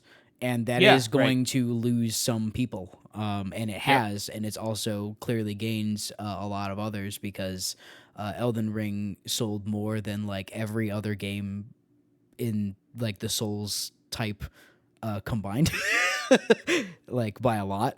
So Yeah. clearly, more people like the way that this experience plays out. I guess, generally speaking, and again, to me, none of it runs counter to the philosophy. It is about the struggle and learning all that stuff in the world. And part of why, again, my perspective on this is so different is I have that many hundreds of hours in this one character in this one game, and I've been playing all the other ones for years and years and years.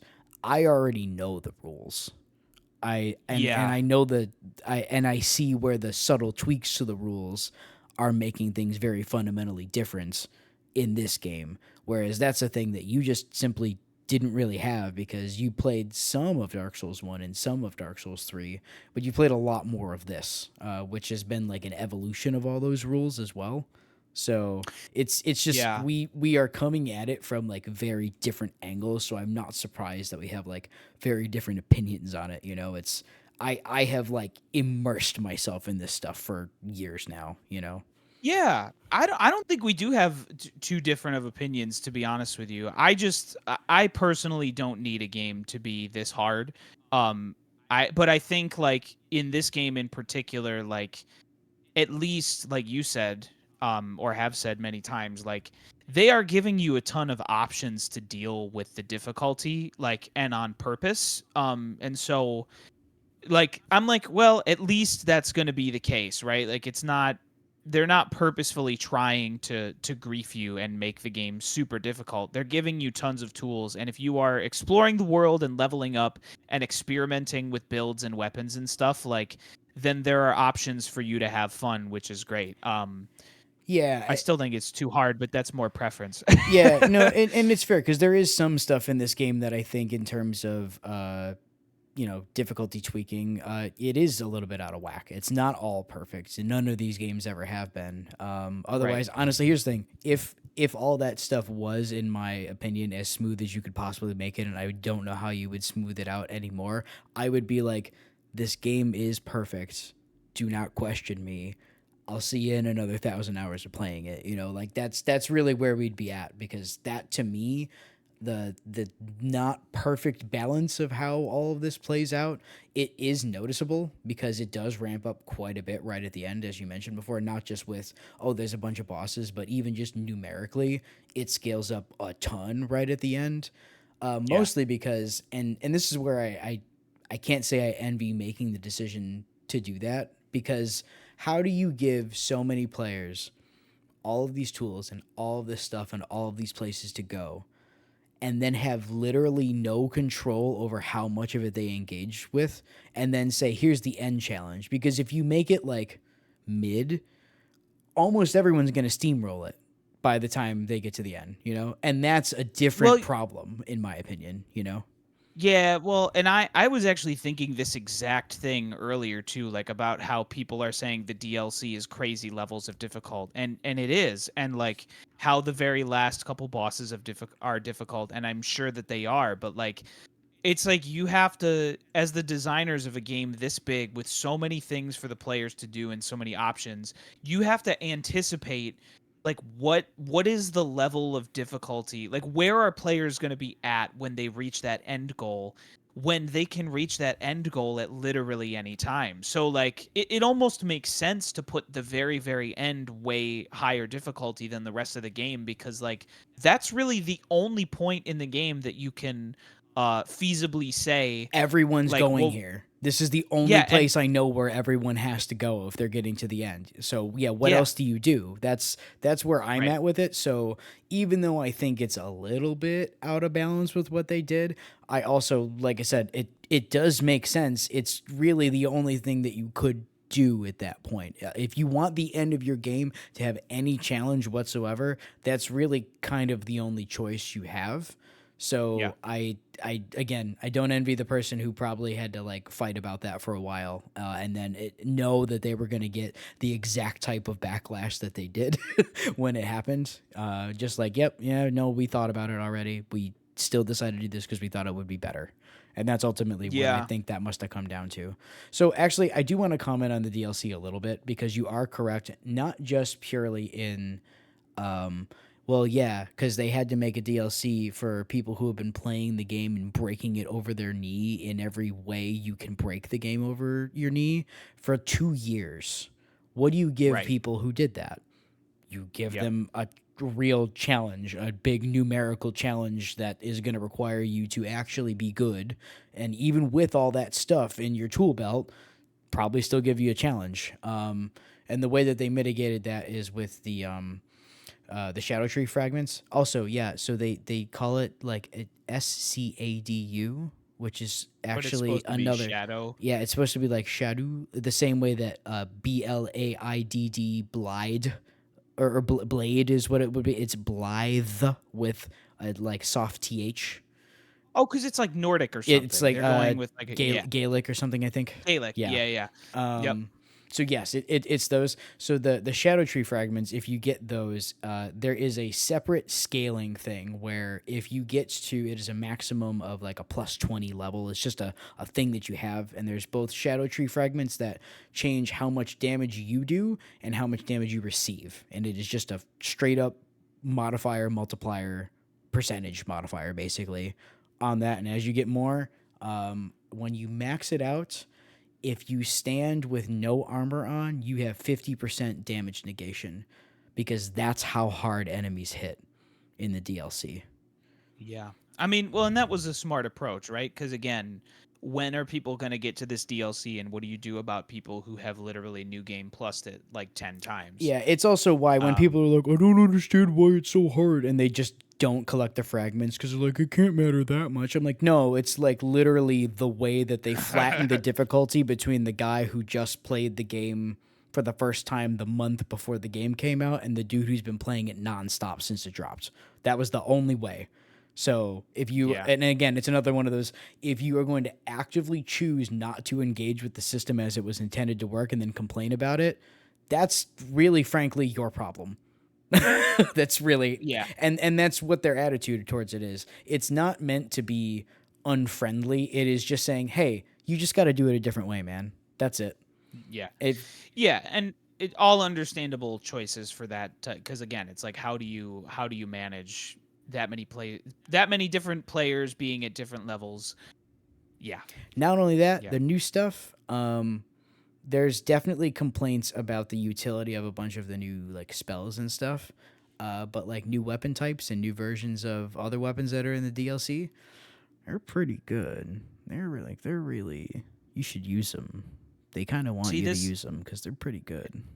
and this is random, and it's obviously it's kind of a dead end to the conversation because you haven't played it, but like, and it's also obviously a huge spoiler, but I wish you had played Tears of the Kingdom, because I feel like the final boss of that game is so awesome, and it also makes me think of like, well, how could you have made the final boss difficult if players have done all of the content in the game and have made Link super duper powerful? And I think they figured out how to do that in a smart way, but I obviously can't Mm, spoil what it is. But yeah, I wish you had played it so I could bring it up. So if you're listening and you're like, "Oh, Tears of the Kingdom did it," I see you, yeah. bro. Here's the thing: Tears of the Kingdom, great game. Never gonna play it. I'm just not gonna do it. I'm never gonna get to it. I It's gonna mean, be I too will kill much. you in your sleep, but also that's fair. Yeah, it's too much. I'm not interested enough in playing with those general movement and combat mechanics for X number of hours again. I don't care if they made an incredible physics engine. To me, I'm an engineer. That sounds like work. I don't play video games to do work. So, great game, incredible triumph, just not for me. I still think at some point you should try it, and I have Realistically, I reasons. probably will. I think you should, and Just not also anytime soon. Yeah. I can understand anybody on planet Earth being like, I don't need another 100-hour video game, I already have because a couple of those in my backlog as it is. I straight up cannot add another one. It's not happening, you know? yeah, right, right. So I get it. Like, I feel like if a game is that big and that long and you're not that motivated to play it, then it's like you probably should just play something you're motivated to play instead. Yeah, the Um, man with the 770 hours in his Elden Ring character. hey man, if you're having I get fun it. with those hours, You know, and I don't know how much of that was just the DLC. Um, but I've definitely in the not even month that it has been out, it's probably put about 100 of those hours were since this DLC dropped with the DLC content. So yeah, yeah. and I mean, that's and I'm willing to do that with. I mean, this was hey, do you want more of your favorite game? And I was like, what a stupid question. yeah. Yeah. I mean, it's yeah, it's cool that this game has reached so many people who otherwise wouldn't. I don't think I've become a convert now where I'm like, well, now I need to go play Dark Souls 3 again and all these games, because I think while I have understood the combat and I've enjoyed it more this time through, I don't think it's the draw for me. And I mean, like, Dark Souls 3 has great level design and stuff too, but I think just the world design and the level design in this game is just so unbelievably good that it's so hard to be like, well, like, I'm trying to think of where I left off. Like, if I could name where I left off, like, I know tomorrow morning I'm gonna wake up and be like, oh, cool, I left off oh, I'm in Lindell. I'm like, oh, I know I left off here in Lindell, and I have to run up this big area next. Like, it's so hard not to Mhm. have that level of curiosity and just want to go do the next thing because there's so much of that. That's the thing to me, is there really does always seem to be more and more and more and more, and like, even though I have seen the end of what that actually is because I've scraped this game multiple times now, it's still fun to go back and do. And I might be the weirdo because I do fundamentally agree with, as a criticism of this game, because there's so much in the wonder of the exploration that comes from that first experience with it, that people, they want to replay this one less than they want to replay the old games, where they're just like, I'm just gonna start a new character and do a new build, um, and just do a new run, and that's it. I I am weirdly on the other side of the fence, where I prefer this because the sheer amount of options incentivizes me more to engage with it.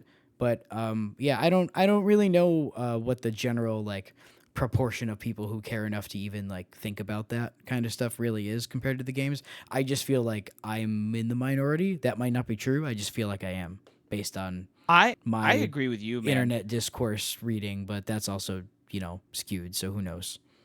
I mean, I'm the I think this game, my second time through, the replay, I feel like my first time through wasn't even like canonically my real play of this game in my head. And I don't, that feels like so silly to say out loud, but like I don't know. I felt like the whole first time playing this game, I was like terrified and usually miserable and usually scared and sometimes had like awe and wonder and really frustrated. But like I felt like the first maybe like 10 hours of this game, I was like, all right, well, I'm going to hit a point where like I'm less terrified to just walk around new places, right? And that just never happened for like 100 hours.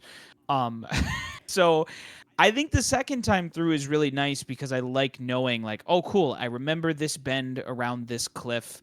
There's going to be an item over here. There's going to be a mob of enemies. Like there's a joy in learning all of that, but like I think there's an even better joy in being like, all right, cool. I feel like equipped to like explore this world in a way that doesn't terrify me. I kind of want to I want to dig into this a little bit more because there's been a long there's a lot that I actually want to start to go through in here. So it's odd to me that you said that you didn't really ever have a click moment, and yet you played through this game a second time and had a very different experience with it. And so to me, maybe there wasn't like a particular click moment that sticks out in your mind, but you clearly, as you said before, you clearly understand how the game works now. And I don't just mean like, oh, haha, I know all the buttons and I know some of the mechanics better. It's like, no, no, no, Whoa, no. Like hold on. Wait, understanding, wait. like fundamentally, like Wait, what they're trying to do wait, with the world. You know what I mean? wait, wait. Okay. There's a chest in these ruins that doesn't teleport you somewhere else Yeah. with an item. Yeah. The basic twin Bro, blade. Yeah. I didn't know that. 2 playthroughs. Oh Yeah, man, man. there's two little Yeah. Cause ruins down there. I'm this is the Egg Hill ruins, right? Right in the beginning. yeah, Yeah. yeah, it Dragon looks Burnt like it. ruins. Bro, Yeah. bro. Come on. Yeah, Okay, man. sorry. Yeah. The other one that teleports you to Kaled. And Yeah, that one I remember you very wake up well. and you're in like honeycomb poison cancer town. You're like, what happened in the world that brought me here? Probably the like arguably the coolest moment in this whole game is that. Um There, but here's the thing. There's so many, and I like almost don't want to talk about more of them for fear of spoilers. But I feel like if you're watching this, you've probably had some of those. To me, as someone who's played multiple of these games, the standout moment for my first playthrough that made me go, "Wow, wow, wow, okay, cool." I really, really, really, really like this one in particular, is the first time you go to the Shuffer River well when you're in the Mistwood ruins near where Blythe is the first time. And you walk in, there's this little building. You're like, oh, I wonder what this is. Oh, this looks like an elevator. And so you step on the button and the elevator starts to go down. And it keeps going down. And it keeps going down. And it keeps going down. And this is in the middle of the open world. And you're like, what is happening? Where am I going?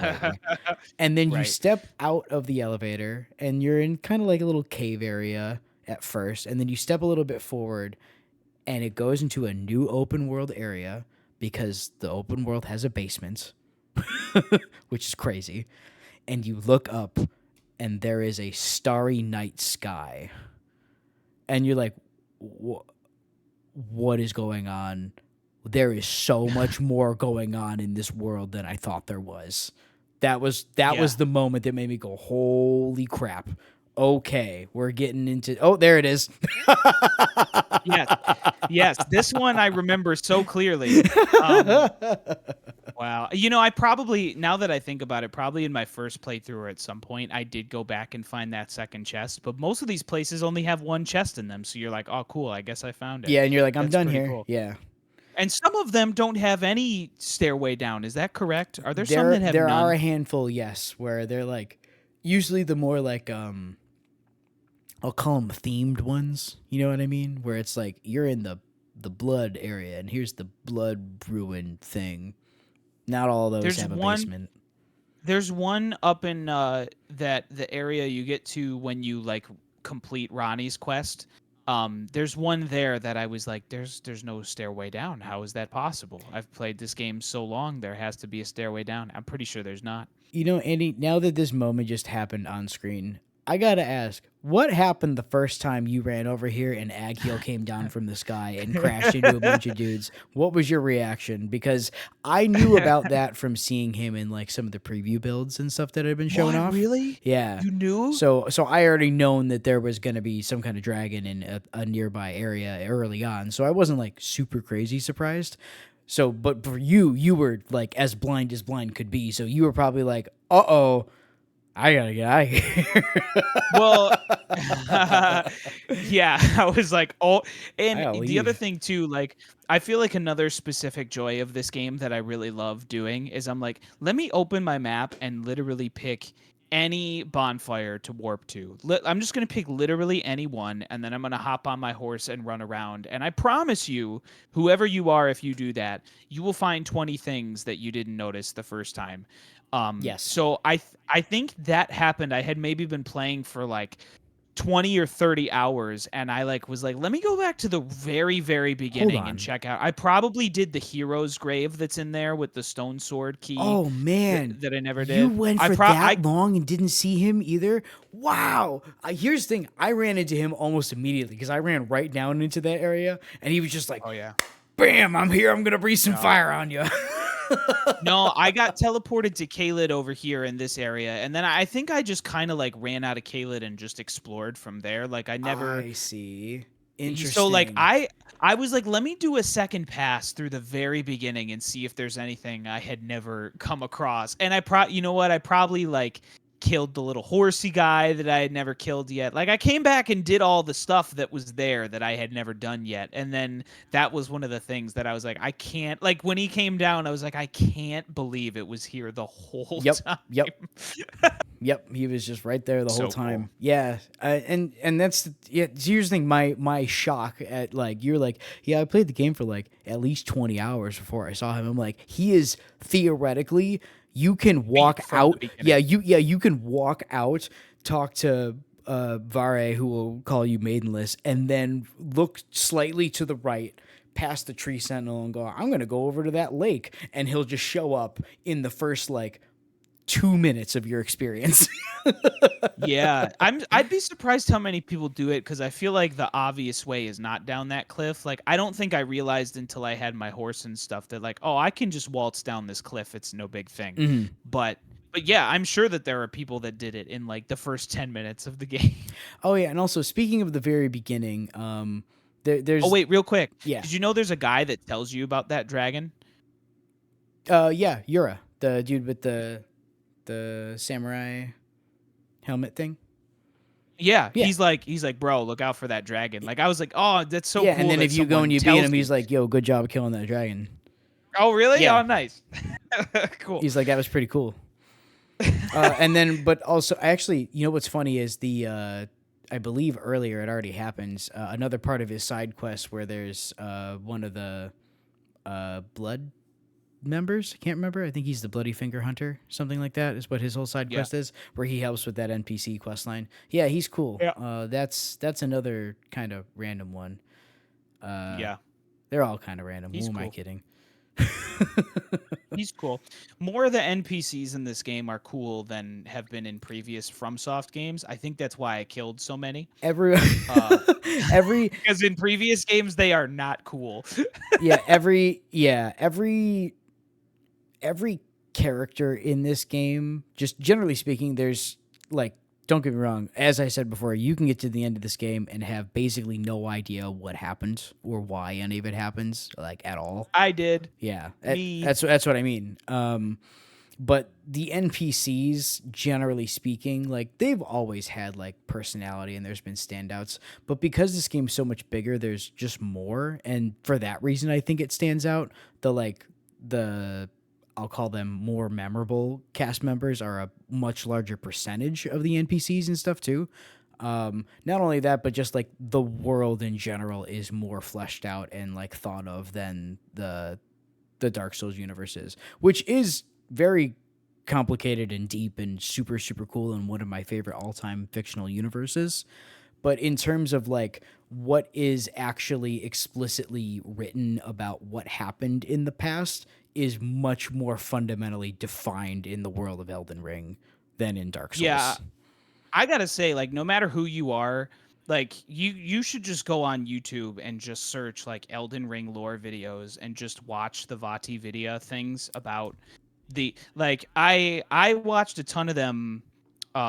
They're just like so relaxing to watch, but like it really is remarkable how well thought out everything in this game is, like to the point where like most of the time he's like, oh, like based on this piece of information that was like in a weapon item description that you could find anywhere, like tells you this deep piece of information about the past, Oh, like, and it really is that well thought out. yeah, and that is how most of that works. I'll tell you, without actually talking about any of the content in the DLC, I might argue that there is more world and story and everything in just the DLC than there is in the entire base game.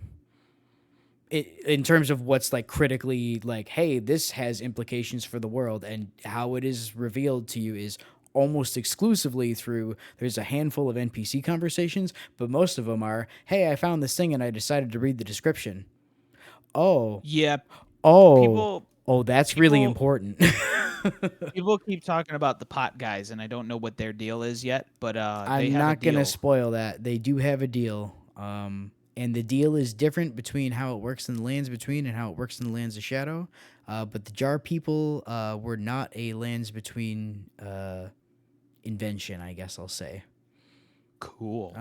It's I don't know if I'll cool. learn more about that later. I don't know if cool is the word I'd use. I think it's cool It's personally. it's also arguably part of why literally the whole game happened.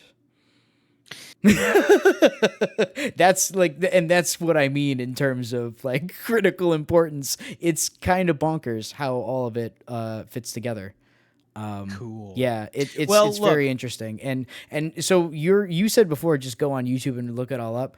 I think you should do that only if you actually don't have any interest in even trying playing the game at all, because what you should do is you should play it. That's my no, recommendation. I disagree, because, and this is why, because you like who? I mean, It's I don't way know. more fun to go around and poke around and find most. No, listen, No. The way that it works no. is you go Let and me you poke finish. around and you No, let me you finish. fit together what you think everything is, and then somebody else goes, "I found this other thing that you didn't find that has this other critical piece of information." You go, "Oh my god, I have to rethink my whole theory." And then the guy who's a professional on YouTube that you were talking about before, he does Yeah, all that too real good. But yeah. but I like to do it first, you know? Ugh, I don't. I'm not here to play literature. I'm here to hit dudes with my sword. Like, I don't know. It's Like, great. Yeah, but the world is so cool, and you just said that. yeah, right. But like Yeah, the I want story, that. I don't but want to they're not. wait for They're him. I'm gonna go get it. You know, it's great. no, I'm not. It's I don't awesome. care. I don't know. Like, I guess if you're into that, fine. But I don't know. I personally think like I kind of love that the game just is like, oh, if you don't want to engage with the story and any of that stuff, like fine. The game has like 4 cutscenes and they're nice to look at, but like we're not going to bother you with that information. I do wish they were like, I don't know. That's the thing is like even when you talk to Ronnie and she's like, and then there was the destined death, and then I crafted this little dagger from the skin of my brother Dralaketh. And it's like, all right, like I'm sitting there listening and I'm like, I can't even process what you're saying. Like if Do you you're have going any to idea tell how me like many Elden Ring lore nerds you just upset? all of them. Yeah. But what I'm saying is like when she said it to me now that I saw the Vati video, I was like, okay, cool. Now I know what she's like maybe talking about. But like if you I don't know, it's just it's not presented in a way that I think 90% of people are like gonna be able to engage with like easily. It's gonna take so much work. So I don't know. Well, yeah, and that My thing was like I finished the game and I was like, I don't know anything about the world, but I want to learn more. I'm gonna sit and listen about it instead of reading items. yeah. Here's the thing, man. I think this might be a cooler world than Dark Souls, which It's is way cooler. which is here before this game came out. The Dark Souls universe was like far and away to me the coolest fictional universe that anyone has ever come up with. Like not even close with everything associated with it. And then this game came out. I'm like, This might game's way cooler. might be better. It might be cooler. It's cooler at least in like variety and color alone. I mean, Th- there's a lot in the other games too. Yeah, you're right. There's Now a that I'm lot. thinking of it, like there's a lot more in later, but And you but you this also game played still a has lot less more. of those. Here's the thing. Yes, this game explicitly does have more, and it does use more color, and it is more varied because it's just more game. When this dropped, you could have called it Dark Souls 4, 5, and 6. And then they released a DLC that was basically Dark Souls like 7 and 8, Yeah, I mean, which is bonkers. It doesn't make any sense. So like yeah, just the sheer volume of stuff that exists in here. And when it comes to like volume of stuff, normally when I say that and I think about that in like a typical AAA open world video game, I think of a bunch of check marks on a map that I don't care about at all. Whereas yeah, this game is no, it's just got stuff like literally everywhere you look, and you will trip into something that you didn't know was there. Like you would have to go out of your way to not find stuff in this game. It would yeah, and be it's like stuff worth unbelievable, seeing. you know? Yeah. It's stuff worth seeing. It's not just like, well, we put in side quests because we had to make this game 40 hours because otherwise people get mad. It's like no, like you're gonna stumble into a whole area that you didn't even know was there, and it's just worth seeing because it expands like your concept of the world and your mind, and then you get to hit guys with your sword. Yeah. All right, Andy. We talked a little bit about the combat system, and at no point did you actually tell me what your build is. I do know Okay, you had that grave scythe, but this is yeah. I have made it a point. I've kind of asked him a couple times, and then I was like, actually, you know what? No, don't tell me, because I am curious how you have chosen to engage with the combat system in this game, because all right. there's a bazillion ways to do it, and I'm just curious how you did it and if it's a way that I like to play the game or not. Because some All of right. them I don't, just straight up. So this is I have a picture of my build. This is not my current level. I took probably like 10 levels ago I took this cuz I was about to respec for to get more arcane so I could try the cool sword that you get. He's like near it's like near Volcano Manor. It's at the bottom of Mount Gelmir and then there's or maybe it's The not. magma worm with the big No, no. no, no. It's there's like a big poison swamp around the fort. Oh, yes. I can't Him, remember the name of it off the top of my head. me neither. Yeah. But I got his sword, which he's got like cool psychic powers on his sword or some nonsense. Um, and I wanted to respec so I could try that, but I needed more arcane. But so I took a picture of my stats before. And these are not exactly my stats anymore because I've since leveled up. But here's my general build. Okay, you ready? Okay, I'm gonna try and remember this best I can. Okay, let's All see. right. Get out your spreadsheet, write it all down. I'm not gonna do that. I'm too lazy. I mean, you'll get the idea. So I'm level 114. Okay. My vigor is 42, pretty Okay. high. Mind is 12. I think I leveled it up once, the whole game. I don't even have the blue potion anymore. I just converted it to a red one and was like, whatever. The FP I get is the FP that I get, and I live with it. um, Oh, endurance so is you are a psychopath and you play this game like a psychopath. Oh my god. Okay, anyway, continue. Keep going. Keep going. All right, I'll finish and then we'll tell you. We'll go why I'm a psychopath. My endurance is 28, which I have since put a lot more into because I just needed to increase my equip load because I mean, I had good stuff on, but I have a lot better stuff. So endurance 28, I leveled that up a decent amount. Strength is 49, dexterity is 39. So pretty much like just about all of my points went into strength and dex if they weren't like health or endurance. And then intelligence is 9. I respect that back down to like where it started because I wasn't using intelligence spells. And then faith is 17 and arcane is 17. So that's my build. Here's the thing, the really low mind, I kind of understand on some level, because if you don't use stuff all the time, you not even equipping the blue flask is like I'm like reeling right now of because so what you're telling me is that you use neither spells nor your ashes of war? No, I use one or the other. I don't have enough FP for both. But you have a mind, your mind level is 12 and you don't refresh it. So you use it like twice and then you're done until you sit down at a grace. Yeah, I mean, I don't really use. No, my ash. You mean the Ash of War ability? Oh yeah, I mean like, none of them. See, and you're gonna yell at me now, but like. Oh no! See, here's the thing, Andy. This is. You were like, no. My build's good. Everything's. This is exactly what I thought was going to happen. No, you have not Andy. that good. Andy, you have played this game for so long with like, but I did. No, with like an anchor around your neck. No, no, you have.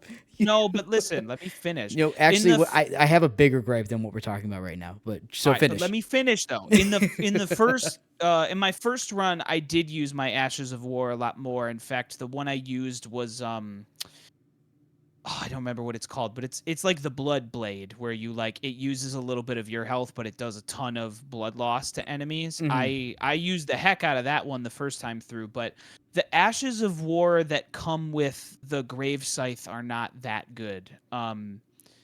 Currently I have one of the golden order ones that shoots like a big frisbee. It's like a big gold frisbee. Okay, that's actually a very good one because it's a good one. Because I think that only costs 1 FP to swing, which is why you could actually use that with your Psycho no FP build.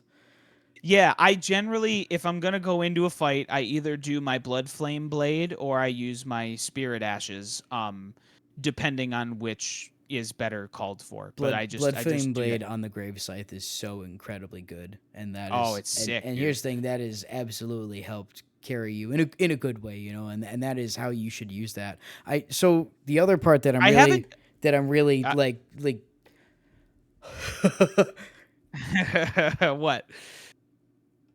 If there was one stat I would level in these games, if you told me I had to pick one stat to get what I wanted my soft cap to be and I wasn't allowed to level up any other stats, it would be endurance. Well, I have since bumped my endurance up more. Well, yeah, because more than anything else, not even just the equip load. Equip load is quite important in these games to be sure that you're mid-rolling with whatever armor it is that you want on there, because fat rolling is bad. For anyone who doesn't know what that means, every piece of equipment in this game has a weight to it, and you have a maximum equip load for your character. And as a percentage of what that is, if you are below 30% of that equip load, you are under light load, and you will have a light roll that has more iframes, comes out faster, and your stamina regens faster. Most people opt to go between 30 and 70% for a medium load build, which gives you a mid roll and kind of standard everything. Fat rolling means that you have like a really not good roll that takes forever. And you can actually go over 100% where you're not even allowed to roll. You hit the button and he'll just go, and not do anything. That's Yeah, it's hilarious. very funny. So, But 28's not terrible. It's not like I never buffed my endurance stat, because I did buff it throughout the game as needed, but yeah, it's but not as high as but strength and it's dex. not, you're at, what'd you say? It was 28? It was at the time, yeah. Oh, here's the thing. But like You I've gain stamina and it basically hard caps at 50. Just so you know. well, I mean, I never to be fair, like I hear what you're saying, but it's pretty rare that I'm like in a fight and I'm like, "Oh my god, I don't have any stamina, I'm going to die." Like if I felt like that was the case, I would buff it more, but I'm always like where I need it to Well, be. You that's know what I also mean? because of and this is again, this is the difference between me playing these games differently than you for like a really long time. But like the when you were talking before, so is this basically how you did the build? I mean, obviously you didn't have the grave scythe last time, but is this basically how you did the build the first run? I'm just asking because I am curious about how that colored your experience. Yeah, more or less. I used more mind in the first run because, like I said, I used more Ashes of War in the first game, and I think in the first game there were points where I leveled up my FP so I could use better spirit ashes to summon and stuff. But Makes more or sense. less it was a strength dex build, and I'm gonna tell you why though, because again, I'm like no internet guide, no Wikipedia, no nothing. I'm gonna level up my guy, and what I do is I go tick, that's what my stats look like. Tick, that's what my stats look like. And guess what? Like actually levels up my defense or my resistance, my attack power. Like I look each level, I look at what my stats are about to improve by, and I'm just like, cool. Well, strength is gonna make me better, and then I do. All right, so And like, I'm gonna tell you some stuff that people have figured out over more than a decade of these games working. So I don't know what the exact scaling is, but every individual level is gonna give you a different effective like behind the scenes multiplier to whatever the space stat is, and it's not the same for every level. did you say space stat? Base Oh, BASE. base. Yeah, base stat. Yes. So but what I mean by that is the amount of, and it's not just damage points, the amount of background scaling number that you get going from level 9 to level 10 is different than from level 10 to level 11 potentially, is different than from 11 to 12. And Yes. then that scaling changes and there's a curve that goes on, and that is true for every single one of those stats. And the part Yes. that's interesting is you looking at all that stuff early on, in addition to it increasing your damage, you learn the wrong lesson, because while every single stat does increase your damage negation, I'm pretty sure endurance increases it more per level.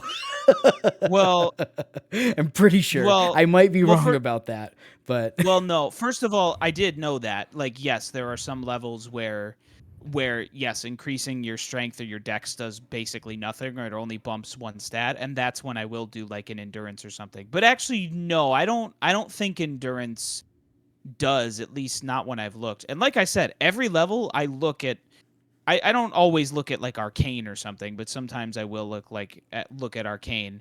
But like every level I look at strength, dex, endurance, vigor, unless I know like I need vigor, like I'm trying to get some health out or whatever. But like no, I did know that, and those are the levels when you do endurance. Cuz you're like, "Oh, my strength or my dex isn't going to do anything for me this level anyway. Like cool, I'll well, increase my stamina." so what I mean by it's not like um how do I want to, so it's not like, so you said you're like level 114 or something like that, whatever it is, Yeah. whatever the number was. So it's not like all the stuff that I said before is not depending on what that number level is. It is literally the level of that stat specifically, meaning like if you're like, oh, I'm not going to do this for that one, it's like, well, eventually to get over that hump, you have to level that Yeah. setup past that point. It's kind of what I mean. So whenever you're like, Yeah. oh, well, this doesn't look like it's doing anything, it's like, well, yeah, it's never gonna until you put like multiple levels into it, you know, and Well, right. But I know so I'm going to come back to strength and dex eventually. So it's like, well, if strength and dex aren't giving me an immediate benefit at this moment, I'm going to level those up later. You can bet your bottom dollar. So I'll increase my stamina now, like, and get my stamina up. You know what I mean? yeah, And I did faith in arcane. I think originally I had more faith because I was using some of the dragon spells because those are cool. But I found I just wasn't using them as much as I thought I would. So I ended up swapping more into arcane because there were some weapons that have some cool arcane. They require arcane and they're cool weapons. You know what I mean? so this is gonna be my first piece of like actual advice, and you know, here's the thing: where are we at? Oh, we are at. And I won't. Oh my I God, won't take. we're at 2 hours. Look at this. Oh well. Remember when we were First talking of about that? all, Yeah. I won't take your advice. Well, we'll say that. But second, yeah, we should probably wrap this one up after this and do a part 2. Yeah, and it will. That's part of the reason why I wanted to say this, and the reason why I'm saying you should take my advice is the way that these builds tend to go is you will have enough to allocate points towards three of the stats that basically increase some form of damage primarily. So strength, dex, arcane, faith, intelligence. You maybe get three of those. You probably only get two. So when you're like, I have this many points in strength Dex. and dex already, basically putting almost anything other than like, hey, I want to be able to equip this thing or use this basic spell kind of thing, you're probably just wasting levels because you're not going to get utility out of it. Yeah. No, that I knew. That's why Yeah. I respect. Yeah. Um I think yeah. what I'm saying is I would, with the number of levels you have right now, I would respec again. I would keep your vigor pretty close to where it is. I would increase the endurance. Think about the mind if you do end up wanting to maybe use like some specific spells, like give yourself a little bit more. Dog, you got to equip that blue flask. You're crazy. You're like you are literally, that one is literally exactly the same as people like, well, you can't use spirit ashes because that's cheating. This is, I'm handicapping myself on purpose. Nah, man. I like I'm not even I don't even see it that way. Like, look, my spirit ashes kind of suck anyway. Like, I don't know. Well, here's the thing. FP, I don't use for spirit ashes. FP, I use almost exclusively for, at least as far as I am in the DLC. Most of my spell casting is for damage buffs and stuff.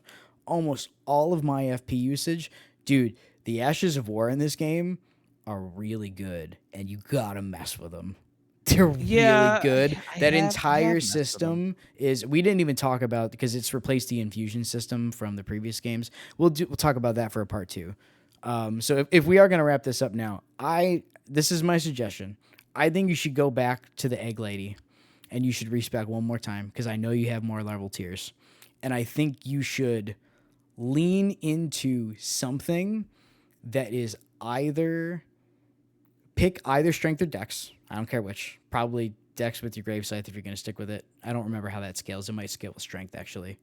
And then pick one of either faith, arcane, or intelligence. Probably faith or arcane, because that's what you're already doing. And it's just arcane right now. Yeah, and look at the stuff that you have and what's like had you a little bit curious about how it works, and try that for a little bit. And also do it with some more stamina, because while I'm like going over this in my head, you're like, well, the way that I play now is I run in and I hit them and I run out, and I'm not worried about stamina management. I can't imagine playing this game without worrying about stamina, which is why stamina's not that low. That's what I'm telling you. It's not like a little sliver like you start the game. I have enough stamina. Oh, I know, but like when you're saying, you're like, oh, you got to Pharaoh Missoula with 28 endurance, and you were doing a little bit No, more I of had the. I Or had did a you have lot more more. then? Okay. I had a lot more stamina the first run through. Okay. I was gonna say, because if you were at 28 endurance and you were like, oh yeah, I tried doing the like go in and do melee combat and counter and roll and stuff, I'm like, So what, you go in and roll twice, run out of stamina, and die every time? I'm like, of course that wouldn't be fun. That'd be terrible. That wouldn't be fun Yeah. at all. No, as it stands, like I said, I didn't have any intelligence or faith. Maybe I had faith at like 13 or something. But I put those points into arcane, and then yeah, like from there it's just been buffing more endurance, strength, and dex. The arcane was just enough to use that one sword, and it wasn't that good. So yeah, it's pretty much strength and dex for me. Yeah. I think in this game, as somebody who very traditionally always played these games is pretty much melee only, like not even doing like the buffs with anything else. The Blood utility of flame how blade for spells and days, stuff. bro. What's that?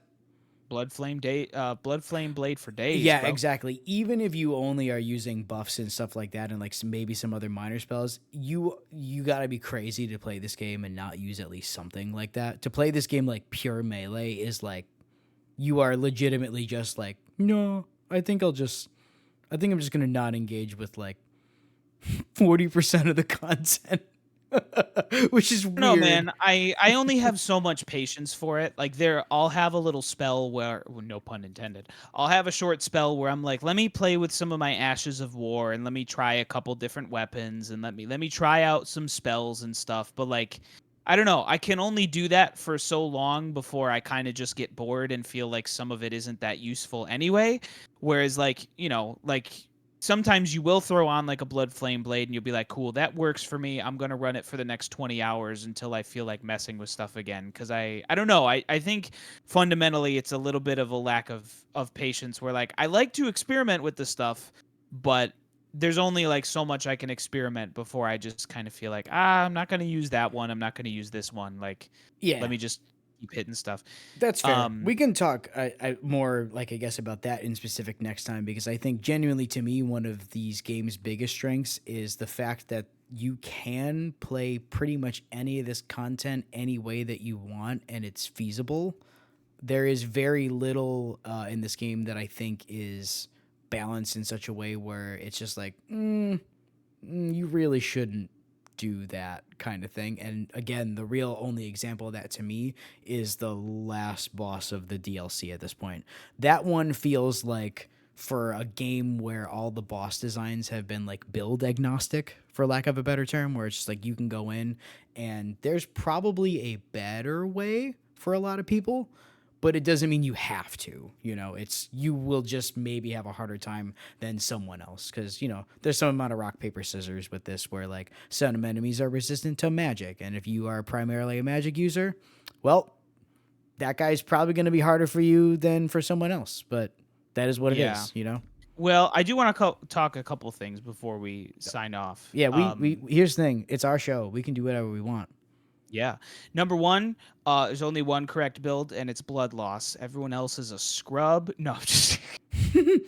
But Here's the that thing, is how bleed I've is run. extremely powerful in this game. Yeah. That's how I've run both times. In fact, I almost stuck with the great axe because it has a higher blood loss But you than swing slower. the. You swing a little not much slower. You swing a lot slower with a great axe than you do with a reaper. No, it's you know what? You should try them out because I did a quick back and forth. The thing that got me was like in combat, I didn't feel like I was so slow that I was getting wrecked by enemies. The thing that I preferred the scythe for was the range. That Yep. thing is like It's got an really, here's, umbrella. yeah, the grave scythe has incredible range, and because you Yeah. swing it diagonally, you also get a little bit of vertical. So if an enemy is like a flying enemy is coming at you, you actually Yeah. have a chance of snagging them with it, compared Yeah. to almost every other melee weapon, in which you will probably just whiff. Yeah, that's the reason I stuck with it is the range, not the speed, because I think the speed is pretty comparable. It's a little quicker with the scythe, but the other It's thing definitely too, quicker. yeah, the I other played thing a too lot I of this wanted to game, tell Andy. you, and you should, I'm telling you, go try them back to back. You'll be like, it's pretty close. Here's the thing, Um, categorically, great axes in this game, not good compared to other options that do all the things that they do, but better. oh, I like the great axe. It worked really well. I think some of them are fun, but like if you want a thing to swing like that, there's literally just like whole weapon classes that are like, hey, if you use this for the same purpose, this one just works better. Just Yeah, straight I up. I wanted to try some colossals and some great swords. Great swords again are good, but My like favorite ways to play these games with, so my Journey 4 run is I'm using a DLC weapon that I won't totally spoil, but it's much closer to a fist weapon than anything else with very little range, which is very abnormal for me. But my primary way of playing through almost all of these games, with maybe the exception of Bloodborne, and even that one has a few big heavy weapons, is to pick up a big sword or a big hammer and swing that because it feels awesome. It feels yeah. so good. Yeah, I like the great swords again. They didn't have the range like the scythe does. I Well, just like I couldn't believe like you have a mob of like two enemies coming at you and you'll just like wreck both both of of them. them, Like yeah. yeah, like it rules. So the other thing is not every single great sword moveset and stuff is identical. So Right. there's a couple regular great swords that have like a more like actual in real life kind of traditional way of swinging the great sword, which is not what this guy's using right now. This one's a lot more I kind of like hack around with it sort of thing. Yeah. And there's also a couple, and by a couple, there's one in the base game, which you may have found. It is a unique weapon. It's a colossal greatsword. And there's What's it now called? a new one in the DLC that has the same moveset. Did you find the Godslayer greatsword? Yeah, I have that one. You should use that. I'll try it. You should give that a try, especially so that one has a unique swing that no other colossal greatsword had until a new one in the DLC. I Um, may, I it's wonder very if there's good. a spec issue with that because I think It probably is. It's oh probably maybe faith. maybe I don't have this. This looks a lot cooler than what I was thinking of. I can tell you where to get it if you want to go get it because I know you can. You Oh, probably no, got it never on mind. your If first I if playthrough, to be honest. So if I'm looking at where they're telling me it is, if it's in the Divine Tower of Kaled, then it yes, I definitely got it. it is indeed in the Divine Tower, Caleb. I just Yeah, I got got my fourth copy of that like today. it. I was away all weekend, so it was either sometime last week or today. So yeah, Here's the other thing too I wanted to tell you is I tried power stancing with the the great scythes, grave scythes because I had two of them. Not as good as I thought it would be. I the was better off just two-handing. the regular just swinging the grave sites around. It's very similar to what's the other moveset? It's just like it's fine for that. For me with power stancing, almost every single weapon type, the main thing that I do with that is the power stance jump attacks. Power stance jump attacks are nuts. They are so strong. I don't know, like I was doing them too, but like I felt like I was not it wasn't too much different than just doing a heavy All win right. in the case that I was in. All right, here's the actual best in terms of weight ratio thing, and this is another thing you should just poke around with, whether or not you're going to respec. Do you know what great hammers you have? Not regular hammers, great hammers, and not the colossal ones. There's like small, medium, large hammers basically, and the colossal hammers are the big boys. One down from that, they're called great hammer, is what it says. I know for certain I have colossal hammers. I'm not sure about great ones. So the thing with great hammers is so colossal weapons are great, and I do love those. I love swinging like the biggest thing you can conceive around to smack an enemy. The thing is in this game, when it comes to the relative speed and how much stance damage and stuff you do, great hammers are overall. They have a little bit less range, but because of how much faster you swing them, the like stagger and damage penalty you take for using a smaller weapon is like way outclassed by how much faster you swing it. Mhm. Um, there is the way that I beat the last DLC boss was to put two great hammers in my hands and make them both cold and jump and smash that dude into the ground over and over and over again until I would stagger him. That was how I won. So Yeah, that was the thing about doing the two-handed grave sites that I thought I would like is the one in my right. was just like it was just like beefed up, like it was just like a standard or a keen or whatever. But the one in my left had frostbite on it, which meant I had double bleed going on and frostbite, which was wild. But That like, is the other like true real benefit of power stancing is mixing up statuses and stuff like that. but again, well, not again. I haven't said this yet, but I was looking at the Godslayer's greatsword and stuff. Like, I like playing with these. I don't like playing ones that I can't put an Ash of War on. Like that, it's like I'll do it, but like I want to be able to put a bleed or a cold or a whatever on it. Like that. I don't know. Maybe I'm being too picky, but I So like I like having the Ash of War. that's what most of the other weapons are for, right? So like there are other colossal great swords that will let you change the Ash of War. That one's a unique Right. one, so it has a unique thing, and you level it up with somber smithing stones. Yeah. So also the Godslayer greatsword, like unique thing that it has, it's pretty good. It's pretty Yeah, that's fine. good. I need it to do bleed. I'm a bleed scrub. I'm just saying that you should try something different just to see how it feels like in combat, because also even if you don't like that, or even if you don't want to do like a fire like that one in particular, and you're just like, but I really like swinging the big thing around, even though you're getting less hits, you still can make like a big cold great sword or a big bleed great sword or something like that. um you can't do infusions when you put an element innately on it. So, like, if you make it a fire or a flame art or a magic or blah, blah, blah, you can't put your blood flame blade on it. But if Right. you make it a quality or basically anything that doesn't put an element on it, then you can put whatever infusion you want on pretty much everything. There's like a few really rare exceptions to that. There's also a couple unique weapons that you can buff. One in particular, the reason why it's so good, the Bloodhound Fang. That sword is so good. You definitely have it. Do I? Yeah. Oh yeah, yep, I You have it. definitely have it. And because I think you messed around with it your first playthrough, right? Yeah, I That did. sword's incredible. And it is a somber weapon, which means early on it's easier to level up more quickly. Its Ash of War is incredibly good, and you can buff it. So it's really good as a Yeah. as a backup kind of thing. Yeah, Yeah, I don't know. I I mean, just I encourage you to experiment, because I think you'll yeah. try something and be like, "Oh." And to me, I feel like I can coerce you into randomly finally having that oh moment, because I think you Maybe. know enough about how generally things work, but I genuinely am like, I still feel like you just haven't found the build you like that you like the way it feels in your hand the most.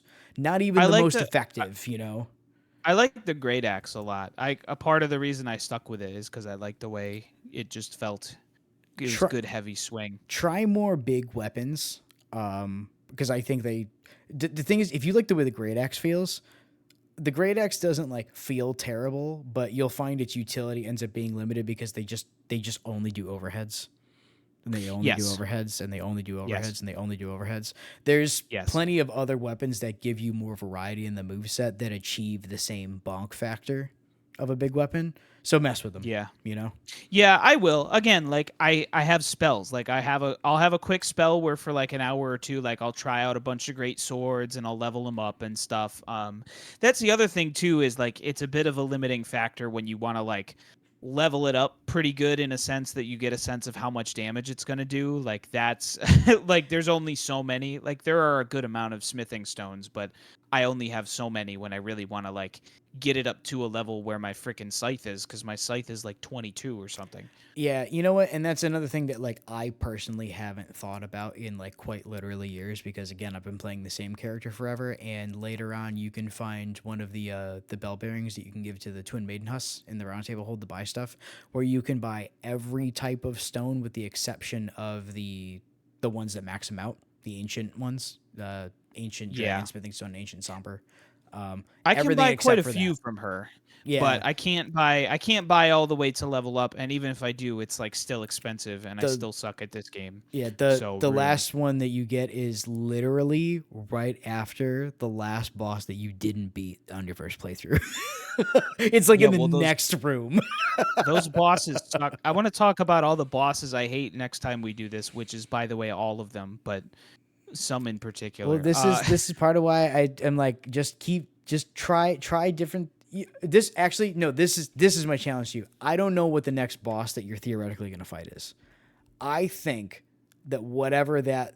Oh no, you said gold Yeah, free. I know. Yeah, I gold know what free. the next two, it's gonna be gold free, and then And then what's his Morgoth. face? My challenge to Or you is to change your build and the weapon you're using and try and at least beat gold free. I need the bleed because I suck. Dude, he's not even real. I don't even think he can bleed. Try a different weapon. Bleed He's not that physical. Like he is a shade. I don't think he bleeds.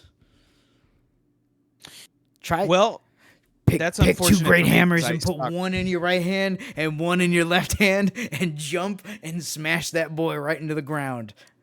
I do legit think that like, and I'll levy this against myself as well as everybody else, but I do think that playing a bleed run is just like, I suck at this game and I'm playing on easy scrub mode, like for sure. It's For really sure really that's what funny bleed hearing is. you, someone who's not one of the get good people. I was like, this is the easy mode build. What are you guys, crazy? This is way It's better than everything else. it's it straight up is, because it's like, oh, I'm sorry, every 5 hits I get a magical sixth hit that does the power of 3 hits. Like, of course that's easier. Are you Do you crazy? know why it's strong? Why, what? Because it's percentage damage. It does Oh, well, percentage of whatever. max health. So when there's Yeah, an it does a enemy with a lot. ton of health and it goes Yeah. bam and he's got a ton of health, you're like, wow, that did like 3,000. What was that about? It's like, yeah. Like, I mean, like, yeah, of course. And okay, here's the thing too, though, is like bleed. I think bleed does make all of your regular hits a little weaker. Like, it just lowers your attack damage in general. But It it's just does, like, which is part of why when you were like, oh yeah, I put Blood Flame Blade on the Grave Scythe. I was like, perfect, because that's actually the best way to do it, because it already has innate bleed in the weapon. You yep. don't have to reduce the base power of the weapon by putting it in blood mode. And Blood Flame Blade also gives you additional bleed on top of that, because it does a.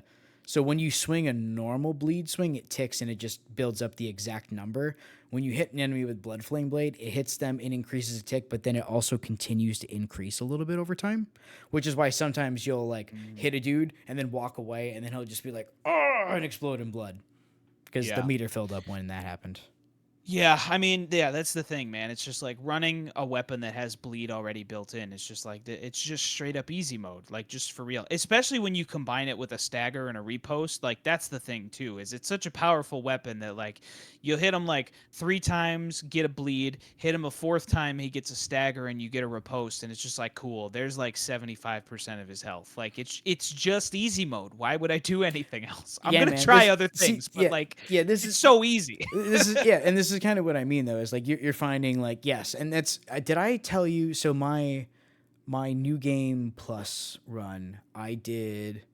I finally I was like I'm gonna because I didn't do bleed my first playthrough because I had heard everybody was like whoa, whoa, whoa. I did like a strength intelligence build my first playthrough. My second run, I was like I'm gonna try a bleed build, and so I had power stance twin blades and I was using the jump attack with that. And the reason you do twin blades for that is because when you jump, he swings the front blade up once in each hand and then the back blade down. So it does 4 hits per jump attack. So when you have Yeah. bleed on both of those, you basically do one jump attack and you've already proc bleed. So I Yeah. fought Radon and he didn't even get the chance to leave for his meteor attack for phase 2. He just fell over. By the way, my first run, I ran Twin Blade Bleed. That was my first. That was the one I stuck with that I really liked. Yeah, the twin blades are cool. That was new. That was a new weapon type for Elden Ring. They hadn't had Yeah. that in the games before. I really like those. They're super good. Yeah, it's yeah, I mean, They have a it's cool just straight move up set. easy mode. I've thought about doing some intelligence because, like, for example, when you complete Ronnie's quest, she gives you like this cool, amazing greatsword, and I'm like, well, I can't use that. It You know requires the so best much part about intelligence. that particular one is they buffed the crap out of it, and it was already good. Yeah, I mean, like that's my other real big gripe that I think you'll agree with, that I think most people agree with, is that it is just a little bit too taxing to respec, especially when there are so many weapons that I want to try that it's like oh, okay, need like 30 more points in some stat I haven't even been using. Like, I do think there should be much less of an inconvenience just to try respecking personally. Here's the thing, I super agree with that. I always Yeah. think there should be try before you buy type mechanics in games. Like in I can't remember. Oh yeah, I think it's the Bayonetta games actually. You go to the shop and there's a like trial the move before you buy it because you don't know if you're even gonna like it or like think it's easy enough to execute. So it sends you into a little training room and it tells you how to do the move and then goes, "Good job, you did it." And then you go, "Okay, do I want to buy that or not?" Yeah. That should exist in every game, and that again, I think like tonally that might be like a weird choice given how obtuse and everything the rest of this game is, but I also like I completely agree. Now, devil's advocate, there's a lot of larval tiers in the game. uh I know, but it's still a lot. Like, it still means it's pretty limited. It still means when you use one, you're like taking a risk. It I still means completely you have to agree. teleport there. The other thing too, honestly, is maybe instead of changing the larval tiers, they could just like make some of the stat requirements a little bit easier so that like when you pick up a weapon and it's like 45 intelligence, you're like, "Oh my god." Like, Well, like that's intended for that person's build, like right. that's But really what it comes down to. so many of the weapons are like that. Like, maybe they could make more of them accessible to just like a wider base. Whereas like I feel like half of the weapons I pick up is like, oh, this is a stat build I will never ever Well, be able to Andy, use, let alone try out. if instead of going strength and dex and thinking that you're gonna get a third one, Strength, dex, unless and arcane for my unless special yeah, I know. psychic sword. But if you're gonna be below level 200, you're not gonna reliably get those three stats. So I guess that's 200. I'm 114, bro. I've been playing for like 70 hours. so the classic like I guess PvP level, I guess, is what people like the overall meta of what people would like stick with because they're like, okay, if you get to this level, you get a pretty good build variety, and then the way that the multiplayer works in this game means that you'll match up with other people. Um, it's based on what your level is, and it's like plus or minus some percentage of your level that you're allowed to do PvP matchmaking with. Basically, is how it works. And Mhm. that level was always 125 because there's so much more stuff in Elden Ring. Most people agreed that for Elden Ring, that's a lot closer to 185. Holy jeez, I'm crow. So I've been playing for 70 but hours. but I'm not that's even close to that. but and that's what I mean though. Like for you to be like, okay, like I am like end game in big quotes, like build variety stuff. You want to be approaching level 200 in this game. I'm in the end game. Well, not quite the end game, but Now I'm you not, I'm here's the not thing: you like got a in fair bit of early game. content to go still. Yeah, I but do, but I'm not early game. Like, no, you're certainly Jesus. not early game. No. Yeah. But that's Um, also where like when you're just like, oh yeah, well I'll go to the Hellig tree and blah blah blah, and I'll go eventually do the Moog and blah blah blah, because there's not just main story content for you to do, but there's also plenty of optional content left. So like there's a well, lot on the really, table still. I've still done everything side content wise. I've done, as far as I know, like just about everything but Moog and Haligtree at this point. Yeah, there's a lot of stuff. Um, which I'm still irked about the whole Moog thing, but we already talked about how that side quest was made to be not fun for me because it was so obtuse. But whatever, I'll do it. That's You know, the other thing too, is Moog's quest is like, sure, it's side content, but that's like a pretty important one for them to make so obscure. I feel like, I don't know. it is important because it is the entrance to the DLC. Right. And everyone agrees that the one place to farm runes is there. Yes, it is, and even with the release of the DLC, it's still. Oh, Andy, there's an old adage: there's always a loot cave, and that's true in every game. Whatever Yep. thing to farm, the loot cave is the one that everyone goes, no, go here. And even if they nerf it and change it, that just means they moved. There's a different loot cave now. They Yep. didn't make a new one this time. Oh well. You want to know the other psychopath. This is my one. We'll end on this. This is my final psychopath thing that I don't think I've ever shared this with you, and when you hear it, you're going to be Oh like, no. We're like Andy's we're a straight canceling up the psychopath. podcast. you're gonna be real mad about this one. You Oh ready? no, oh, I'm gonna throw up. I have never, and this is not. Oh I'm gonna no, go ahead and say this is not for me being like a get good person. he's This gonna is say he because never used his flask of wondrous physic. no, no, it's I not because would I have was like crapped my pants and cried no, on the it's not podcast. it was never intentionally to make it harder. It's because in the first run through, I was never curious enough to try it and I didn't think it was useful. And now I still have been too lazy to try it. I have never once used the mimic tier. Not a Oh, single time. oh no, I'm not gonna be mad at you about that because here's the thing: it's objectively the best thing that you can use to support literally any build because you use it and it makes a clone of you. Right. Whatever you have equipped on you at that exact moment, it makes a clone of you that follows you around and fights with you. So, Yeah. yeah, yeah. Here's the I thing. never used it. Yeah, that's fine. Yeah, Oh, that's I thought for sure you were gonna be like, "That's the one thing, you idiot." no. Well, here's the thing. If you were like bashing your head against the boss and we're like, "This game's stupid, it's too hard," and then you're like, "But I won't use the mimic tier," I'd be like, "Okay, you're just dumb." Then that's not like that's literally just a you problem.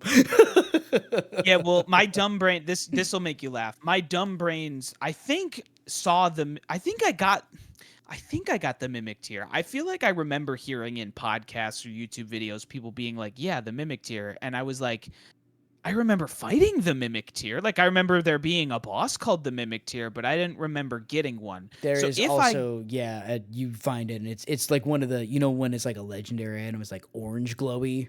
It's yeah, also down somewhere in the basement. I don't remember yes. exactly where. So I think if I got it in the first playthrough, I saw that it was just a jelly blob, and I was like, oh, well, that's stupid. I'm not going to summon a stupid jelly blob. That's just like, I didn't put it together.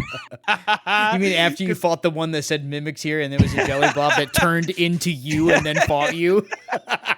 yes. So I think maybe I didn't get it. It's possible I never got it, but I still have never used the mimic tier, and everyone like agrees, like, yeah, like the devs put that in because they were like, yeah, please use this. Oh yeah, Like, I mean the whole Spirit Ash system is one that comes up a lot when people are like, "Oh, it's cheating." It's like, no, they put it in the game because it's cool to use and for people who really want to have a little companion but like don't play online or can't play online or whatever, it gives yeah. them the opportunity to do that, you know? Yeah, I think it's a great offline version of that system, but That like to me, I I'm almost positive that's what the intention was. Is like, hey, when you would normally have a buddy, like, well, what yeah. if you just don't have friends who like this kind of game, but you really want to have another NPC around running around with you? Well, there you go. You know? Yes. Though this is the bloody slash, that was the Ash of War I used a ton in my Yeah, that's a first good run. one. Pretty Yeah. strong. But to me, and this will get more into our arguments next time, I feel like that entire system of needing another person is like the developers admitting that their boss design sucks. Oh shit. Oh, you know what I mean? Yeah, but No, people, I'm yeah, being a little hyperbolic, but like I you feel are. like if you need a whole nother second person, like Well, yeah, that, but you don't. It's giving the option for the person who wants it. given the option for just about 80% of people because they all want it. The mimic tier, I think the funny part about a lot of people, the early discourse about the mimic tier is it used to be way stronger and they nerfed it like into the ground compared to how it used to be, and it's still It did. really good. But yeah, they used to do like they have way more health than you. I don't know how the multipliers all work. They get a lot more health than you so that they don't just run in and get like 3 tapped, because you have a flash that you can heal. So they basically get all the flash put into their total health pool effectively, for lack of a better way of putting it. It's not literally how it works, but that's kind of how I think of it, at least. They also don't hit as hard as you now. They used to basically hit as hard as you, which was like super bonkers, where you're just like, okay, well, here's my stupid strong double hammer build, and we're both just gonna like double jump attack this man into the ground before he can even realize there's people with hammers. They don't Yeah. do nearly as much damage as you do now, which is the compromise. So Yeah, I think all the ashes like frustrate me a little because they all just kind of like for the most part get wrecked in like 2 hits as soon as I summon them, and I'm like, really? That's where I'm are like, you leveling them that's up? why. Huh? Are you leveling up? Oh yeah, Okay. I was I I was gonna leveled say because up. the low level Spirit Ash is like even a low level Mimic tier. You send that out, he's gonna be like, oh, that's it. Yeah, no, He's just gonna die. no. I think the only ones that I find useful are the ones that summon like 3 to 5 dudes because they can distract the boss a little more. But like I leveled up Latenna the Albaneric because I'm like, oh cool, she has a bow and Mhm. she's like an important NPC. She probably has great AI. Nope, she gets smacked immediately and she dies.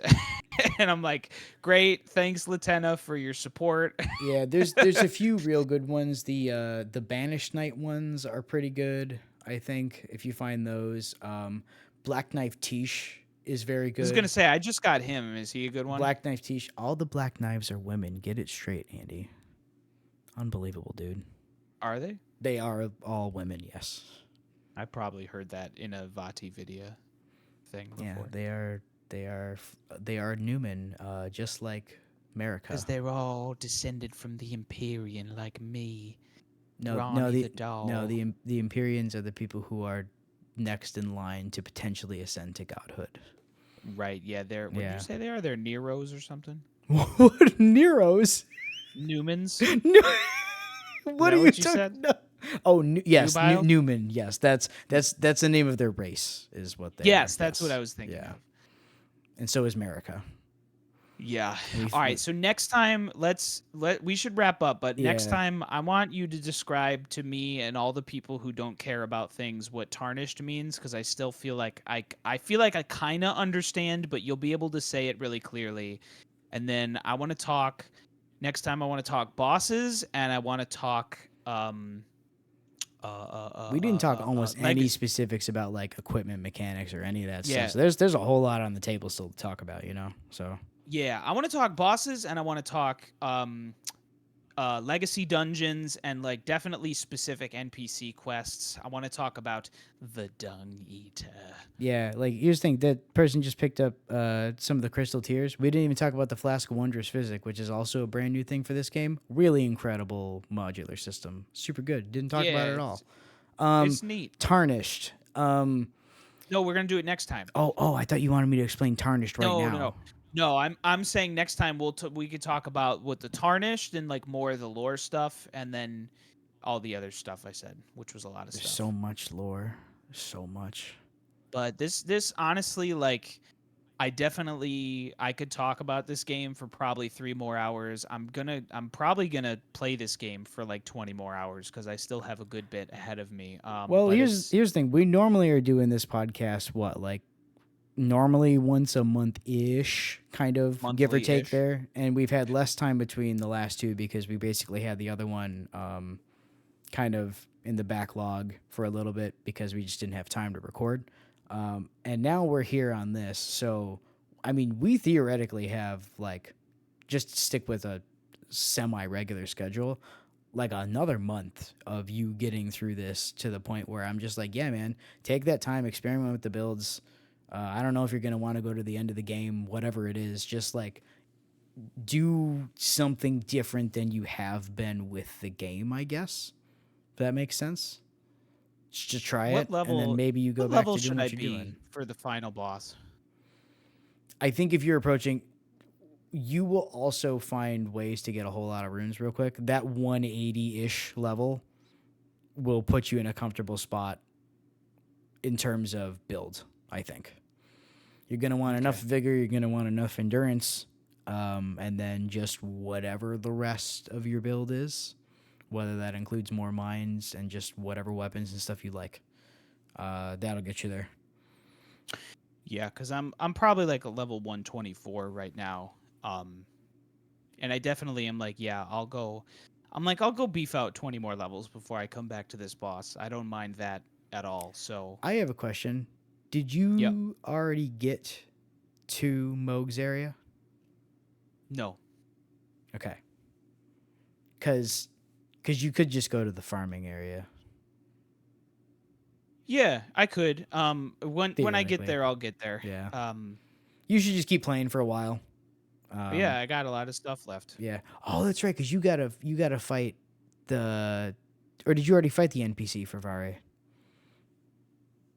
Because you're playing No, I fought offline. the NPC. Okay. So here's the thing: you could go there, like right now. Yeah, Yeah. Okay. I know. Gotcha. Okay. I know. I'm waiting for it. Um, yeah, because I really just I wrapped up like Ronnie's quest today is what I did. Gotcha. Oh yeah. By the way, I beat Face Skeleman. people won't be able to see this, but you were like, oh yeah, that really cool sword she dropped. So the Dark Moon Greatsword is the newest Moonlight Greatsword. The Moonlight Greatsword has been a staple not just in the Souls games, but in just From Software games forever since like Kingsfield. It's just like their cool, glowy, spectral, blah blah blah that kind of changes a little bit with each iteration. My Yeah. personal favorites are this one and the one in Bloodborne, and I, right here, have my own little Dark Moon Greatsword that's been sitting on my desk the whole time. So, Wait, hold on. Should I be looking at your camera? oh yeah, Oh, look how cool he yeah, is. right, Sorry, I was looking at the screen. yeah. Oh, So, that's nice. yeah. I am a sucker for these games, and so because they have their staple recurring weapon thing, I am a big Moonlight Greatsword fan. Also, it's legitimately just a sick design, like every single time. So, Yeah, I really, honestly, I wanna try it.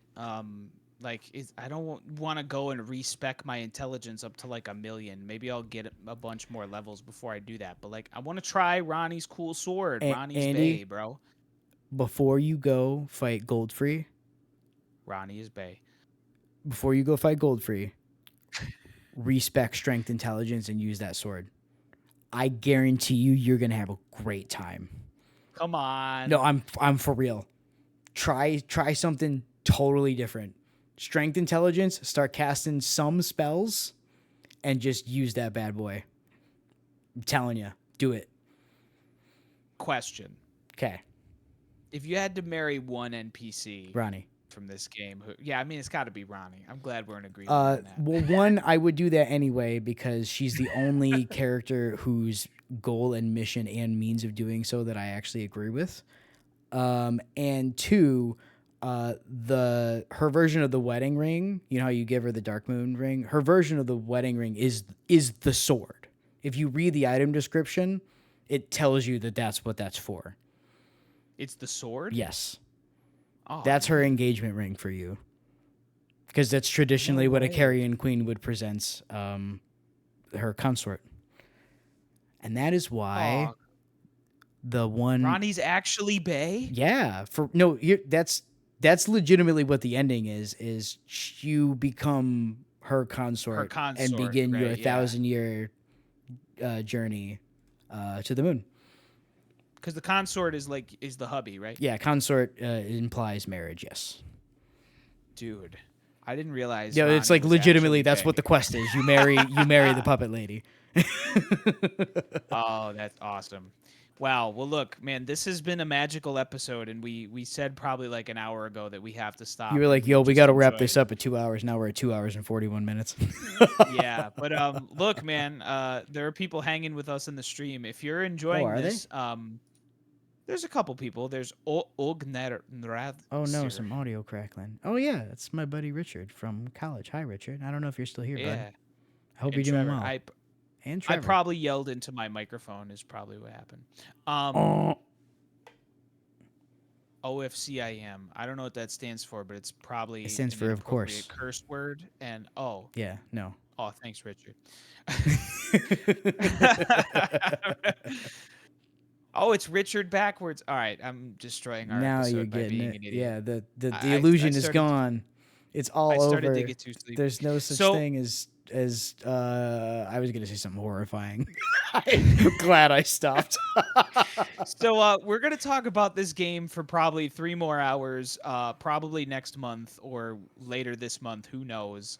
Um, and Tommy, this is also random, but I have a random game that I want to passionately pitch to you to try playing. I Okay. don't know if I should do it on the show or off. Okay.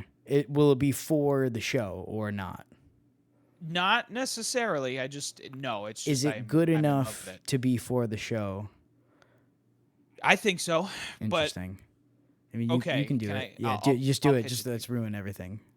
I'm gonna Okay. hate it. So, all right, great. So, okay, so there's this game called Mini Shoot Adventures. Have you heard of it? Mini shoot adventures. Maybe. Okay. Don't look up anything. I'm Okay. just going to tell you about it. Okay. I like I have heard every once in a while you'll hear some buzz on like Reddit of people are like, this game is amazing and it's really awesome and you're going to love it. And I've always been like, whatever. But I downloaded the demo on my birthday, like in the morning, and within 10 minutes I was like, I don't care, I'm buying this game. Like, I'm having so much fun that it needs to happen. Mini Shoot Adventures, Tommy, is it's probably the best Zelda-like game I've played that's not made by Nintendo, but it is a bullet hell twin stick shooter where you play as a cute little spaceship, and it is so unbelievably fun. Here's the And I thing. can't I stop playing love it. twin stick shooters. I don't know if you knew that about me. I didn't. I So don't, which is why I was shocked that I was like, I played it for oh, 10 minutes here's the and I was like, thing. I need I'm this game. gonna. It's a little bit too late for me to go and start playing a game I've never played before, but I'm gonna have to go look that up after this. Mini shoot You should like shoot like a gun or shoot like shoots and ladders. shoot like a gun. Okay, it's twin stick shooter, but what if there was a pun in there and I was just tricked the whole time? No. No, but it's I get the demo on Steam. It's free, but I'm telling you, like 10 minutes, and I was like, I'm having so much fun. I need to buy this, and it was like Ooh, $10. okay, But it's like straight up. It's like a Zelda game. There's dungeons and there's secret caves and there's power ups and ability gating, but you play as a twin stick shooter with a spaceship. And I'm like, it's like a top 10 game for me, and I've only played it for like 3.5 hours. I'm like, I need to tell everyone about this game. So nice. Yeah, I'm gonna Richard look that up. knows. Yeah, Yeah, thanks, Richard. you have to try the demo and let me know what you think because I'm like in love with it. Interesting. Cool. Yeah. Here's the thing. I don't know. I guess it'll depend on how deep it is. I don't know if we could do like even an hour on a game like that in terms of like what's there. But who knows? I mean, I think it's like a full-fledged game. We could do it. It just depends how much you like it, really. But if you like it as much as I do, then I would love to do it for the show. Interesting. Yeah, we I can think you're branch gonna love out. it. Think you're gonna love Nice. it. Oh yeah. Hey, here's where you would get that bloodhound fang if you didn't, but I know you did. And also, there's not Guts, the wolf man. He's not Guts. Promise. Legally distinct, not Guts. I didn't know you could summon Blythe for this fight. Yeah, if you talk to him first, he talks about Darrowell specifically, and he shows up in the Everjail. Yeah. Here's the thing, man. Yeah, There's well, so many things in these games like that, and that's what I mean, yeah, man. There's so much. You're just like, I didn't even know you could. I'm like, yeah, dude. You're gonna do that right. for like ever in this game. That's the cool part. Yeah, It's great. yeah. All right. Well, it's past my bedtime. Oh, me too. I'm old and tired and decrepit and stupid and dang, I really didn't give myself an out on that one, did I? I agree with everything you just said, Tommy. I know you do. I know. I didn't honestly. I'd be concerned if you didn't. So, Well, this has been fun. We're gonna talk more about Elden Ring soon. yeah, man. It's a good game. It's my favorite game. I recommend. Andy says he doesn't recommend you play it because it's obtuse. I say I recommend you play it because I think you might find something new about video games that you appreciate that you didn't Depends who before I'm playing it. talking to. Yeah, Depends who I'm talking that's to. fair. I recommend. I just think But, the best way to find out is to try it. You know. you know, that's a really optimistic and incorrect way to look at the world, Tommy, and that's why we. Because destroyed with facts and logic. Oh God, I'm losing it. All right, dude. Well, let's see ya. Oh yeah, okay, yeah, we'll be back with part 2 eventually, one day, maybe. Oh, okay, I'm Oh gonna. no. Goodbye, Okay. everyone. Bye.